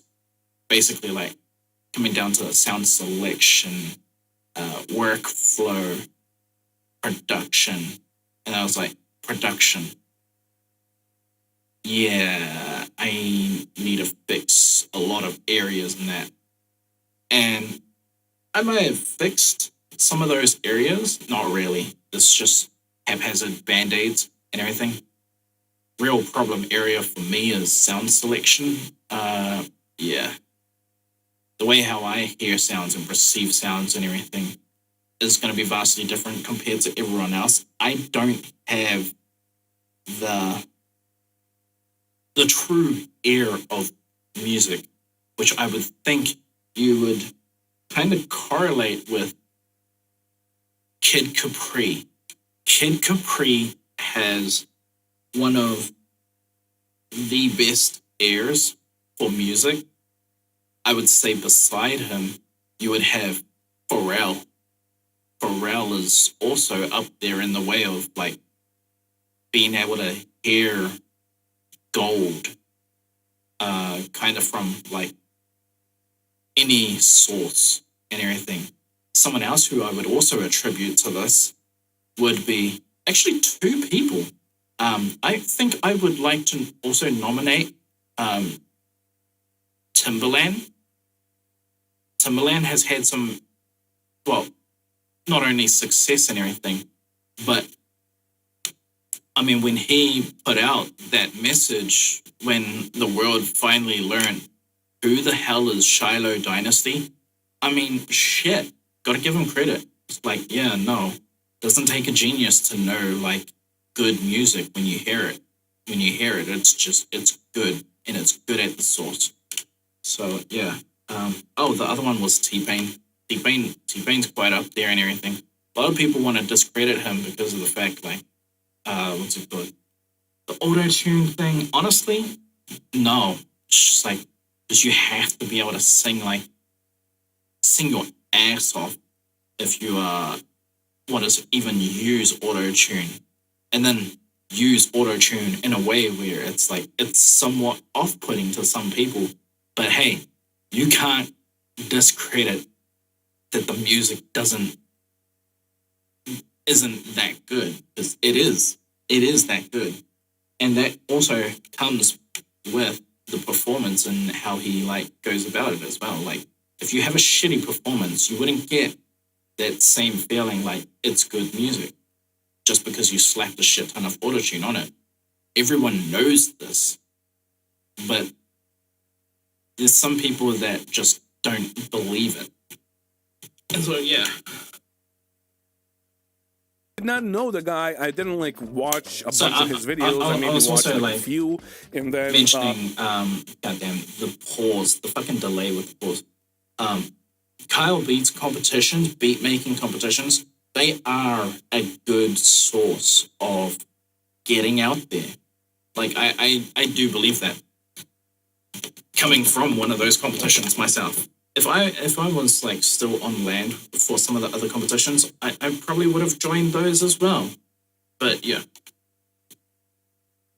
Nowadays I don't really watch them as much. Nowadays the kind of music producers I'm watching is like a lot from other doors. I'm trying to learn the method that other door like music producers are creating. And I'm trying to bring those techniques into Fruity Loops. I'm trying to be the bridge. I should probably like maybe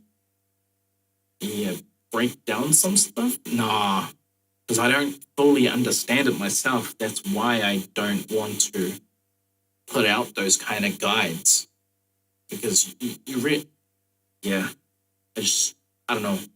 Maybe I should like still haphazardly make a video about some of the techniques and everything, and then like what I think they're doing. Does it sound like it? Probably not. But like then I can go into like the comment sections, see if anyone else like actually knows the sound and like what it means and everything. So I want to understand it all. But yeah. Anyway, back to saying Kyle Beats music making competitions. They're very good in getting out there.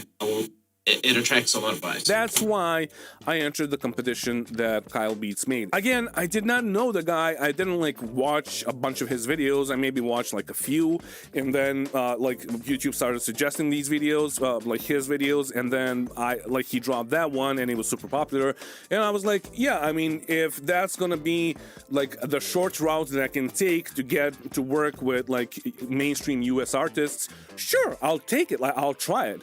And then I did 5 beats, and you can hear them running in the background here. And yeah, they were okay. And then nothing happens. And I'm not like pissed off that I didn't win. Like, I don't care. But I'm pissed off that nobody won because we do not know if anyone won. After 2 months of waiting, people have just like given up, and I'm not a guy that just like sits there and doesn't do shit about it. Yeah, I'm gonna call you out on your bullshit, which I'm doing right now. This is not a small YouTuber punching upwards. This is just a guy being pissed off because, dude, what happened with my beats? What happened with the whole competition? Who fucking won? And if you don't trust me, just check out his Discord. Just like you can check it out on your own. This is his Discord, as you can see. But anyway, if you search for Mexican OT, you're gonna see a bunch of people that are asking, this is me, because I was making a joke like a couple of days ago, day 365 of not knowing what happened with that Mexican OT competition. And then there was a guy that said, laughing my ass off, but afterwards there was like mods that just said, daily reminder to drink some water. And you can see how many people here are asking like what happened to the Mexican OT contest. And it's crazy. It's like pages and pages. And the funniest thing is that I was the one that was like the most apologetic in the chat, like saying that, oh, well, he just got a baby. It's a huge responsibility. Just give him time. It's probably just like all messed up, and there's like way too many beats. He has 1 million subscribers. So like there's probably hundreds of thousands of beats. I'll also say that these competitions are no joke. Like, because people have view-botted in them, or at least view-botted in the one that I was in, so I'm guessing like it's going to be the same thing almost every time. People are going to be view-botting their music and everything, so it's going to make the whole, I don't know, because when I joined, he had a judges panel, and his judges panel was pretty good too. Like, it had Simon Savita, did it have Gami? Shit, I can't remember. I only remember Simon Savita now. This was a long time ago. This was 4 or 5 years ago. Something like that. But yeah. So I'm wondering, like, did he not have a judges panel this time? Is that why it didn't work?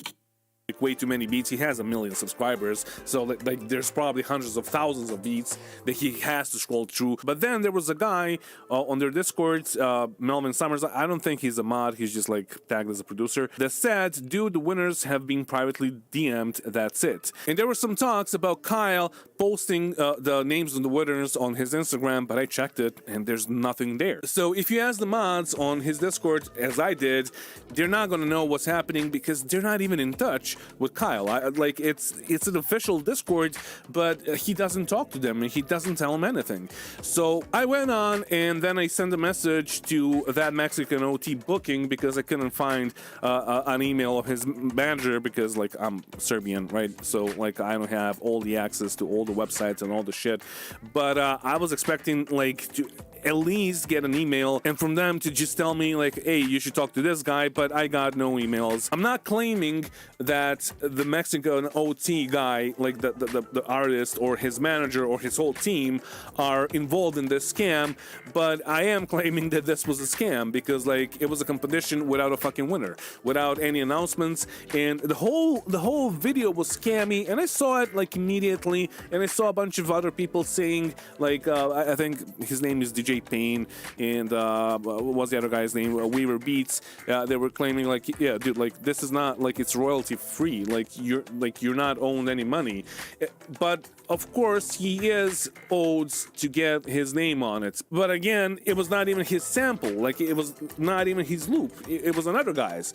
So like, why are you doing this? Well, to sell your new sample pack because it's the perfect fucking opportunity, and that's how he basically scammed all of us. So what I'm saying is, I'm not gonna review his plugins. I don't fucking care. I saw them and I saw that some like small YouTubers are promoting them, but then I saw what they're doing with it, and like, come on, like those plugins are just not that good. And I got a couple of emails because when I applied to the competition, I had to send my email, so he like automatically just sent me a ton of fucking emails, and he was promoting like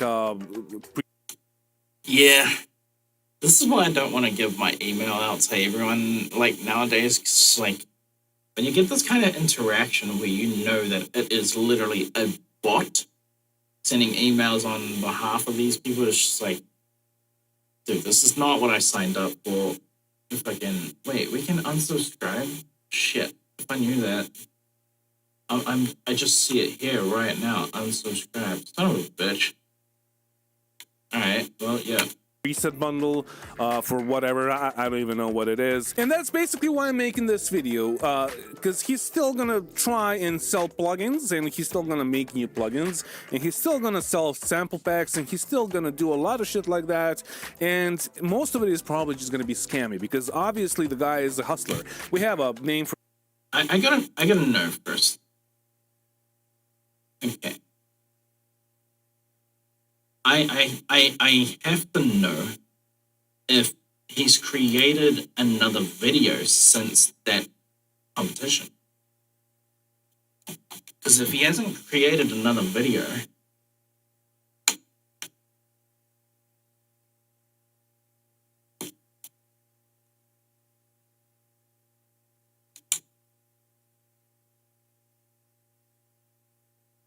three days ago, he has.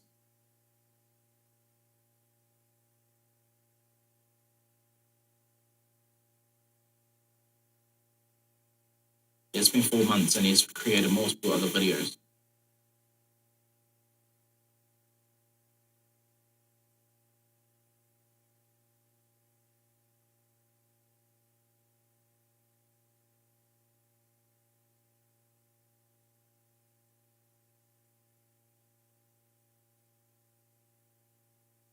Yeah, this is bad. For that in Serbia, but you're not gonna understand it, and it's too fucking late in the evening for me to try and translate it and to make sense of it. But yeah, like, you guys just gotta know what you're dealing with, and that's why I'm making this video. It's not me punching upwards, it's not me chasing clouds or getting money out of views, because this channel is not even monetized yet. And if you want to subscribe, yeah, you can subscribe. I'll subscribe, but like, I hate this idea that, like, when people say it's like, what's it called? It's like, well, you just don't understand because you're not at that level and everything. It's just like, I really don't get the, what's it called? It's like the same feeling you see when you see these people who are like pine for AAA companies and everything. It's just like all these cheerleaders when they come out of the woodwork, man, and like they threw their brain away. They like put it in a blender somewhere, and then they like chuck that shit back into their head at a later date. That never comes by. It's just like I don't get it. If I can make some money from selling these beats or any of the beats, you can check out my website down in the description, or you can check my BeatStars account or whatever. And if you need something, just hit me up. But yeah, like, I'm just pissed off, and I know that a bunch of people from his community are pissed off, and I know that he's gonna have a ton of fucking fanboys that are gonna be super toxic in the chat. I don't fucking care. Fuck off. Like, I'm just saying in forward, fuck off. I don't care about you guys. Just like be toxic towards me. Do not be toxic towards the other members in the comment section. But yeah, if I had to score this whole interaction, I would give it a -10 out of 10 because it was just scammy, and that's it. So the whole point of this video was not to trust him, and basically not to trust any of the YouTubers. Just trust your instincts. And I was an idiot, like, because I didn't trust my instincts, because I saw that it was a royalty-free thing, and that he claims that he's owed money and he just wants to like hop onto it. But like, the funniest thing is that it wasn't even his sample. But listen, like, it wasn't that much money. It was like $20 to enter the competition to get a sample pack. So I'm not like scammed out of a lot of money. But $20 times 100,000 people or 1 million people, I don't think like all million of his subscribers got the sample pack. But let's say 100. I would say, from my experience, because if I'm not mistaken, it was 33,000 around about. Or was it 32,000? It was 32,000, something like that, that entered the competition. So I'm assuming, I mean, he's a bigger person nowadays as well, but we're going to run it like this. It's 32,000 times 20. Cool, $500,000. Are you serious? God damn. I believe it was 32,000 that like applied for the beat making competition last time and everything. And hey, that one was free. Like, we didn't have to pay anything for that.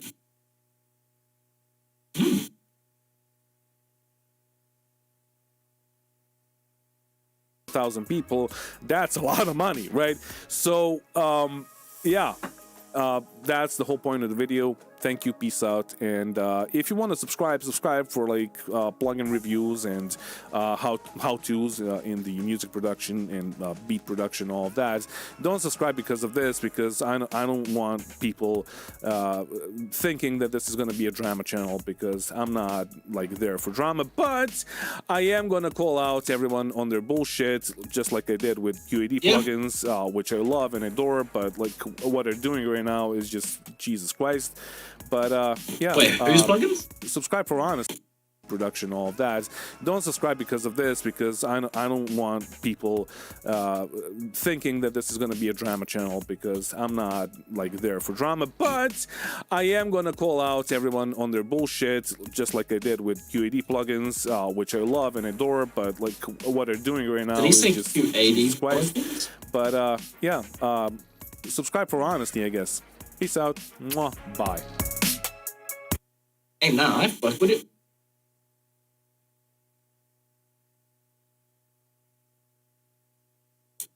Yeah, there's always the risk of like that shit as well. That's why, like, when you're heroes, man, when they're no longer your heroes, it's just like, what the fuck? Do we just shut down another studio? God damn it. Dude, I'm getting hungry. I might have to end the stream, but like, yeah. Ouch, man.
I want to leave a comment, but I'm not gonna leave it today.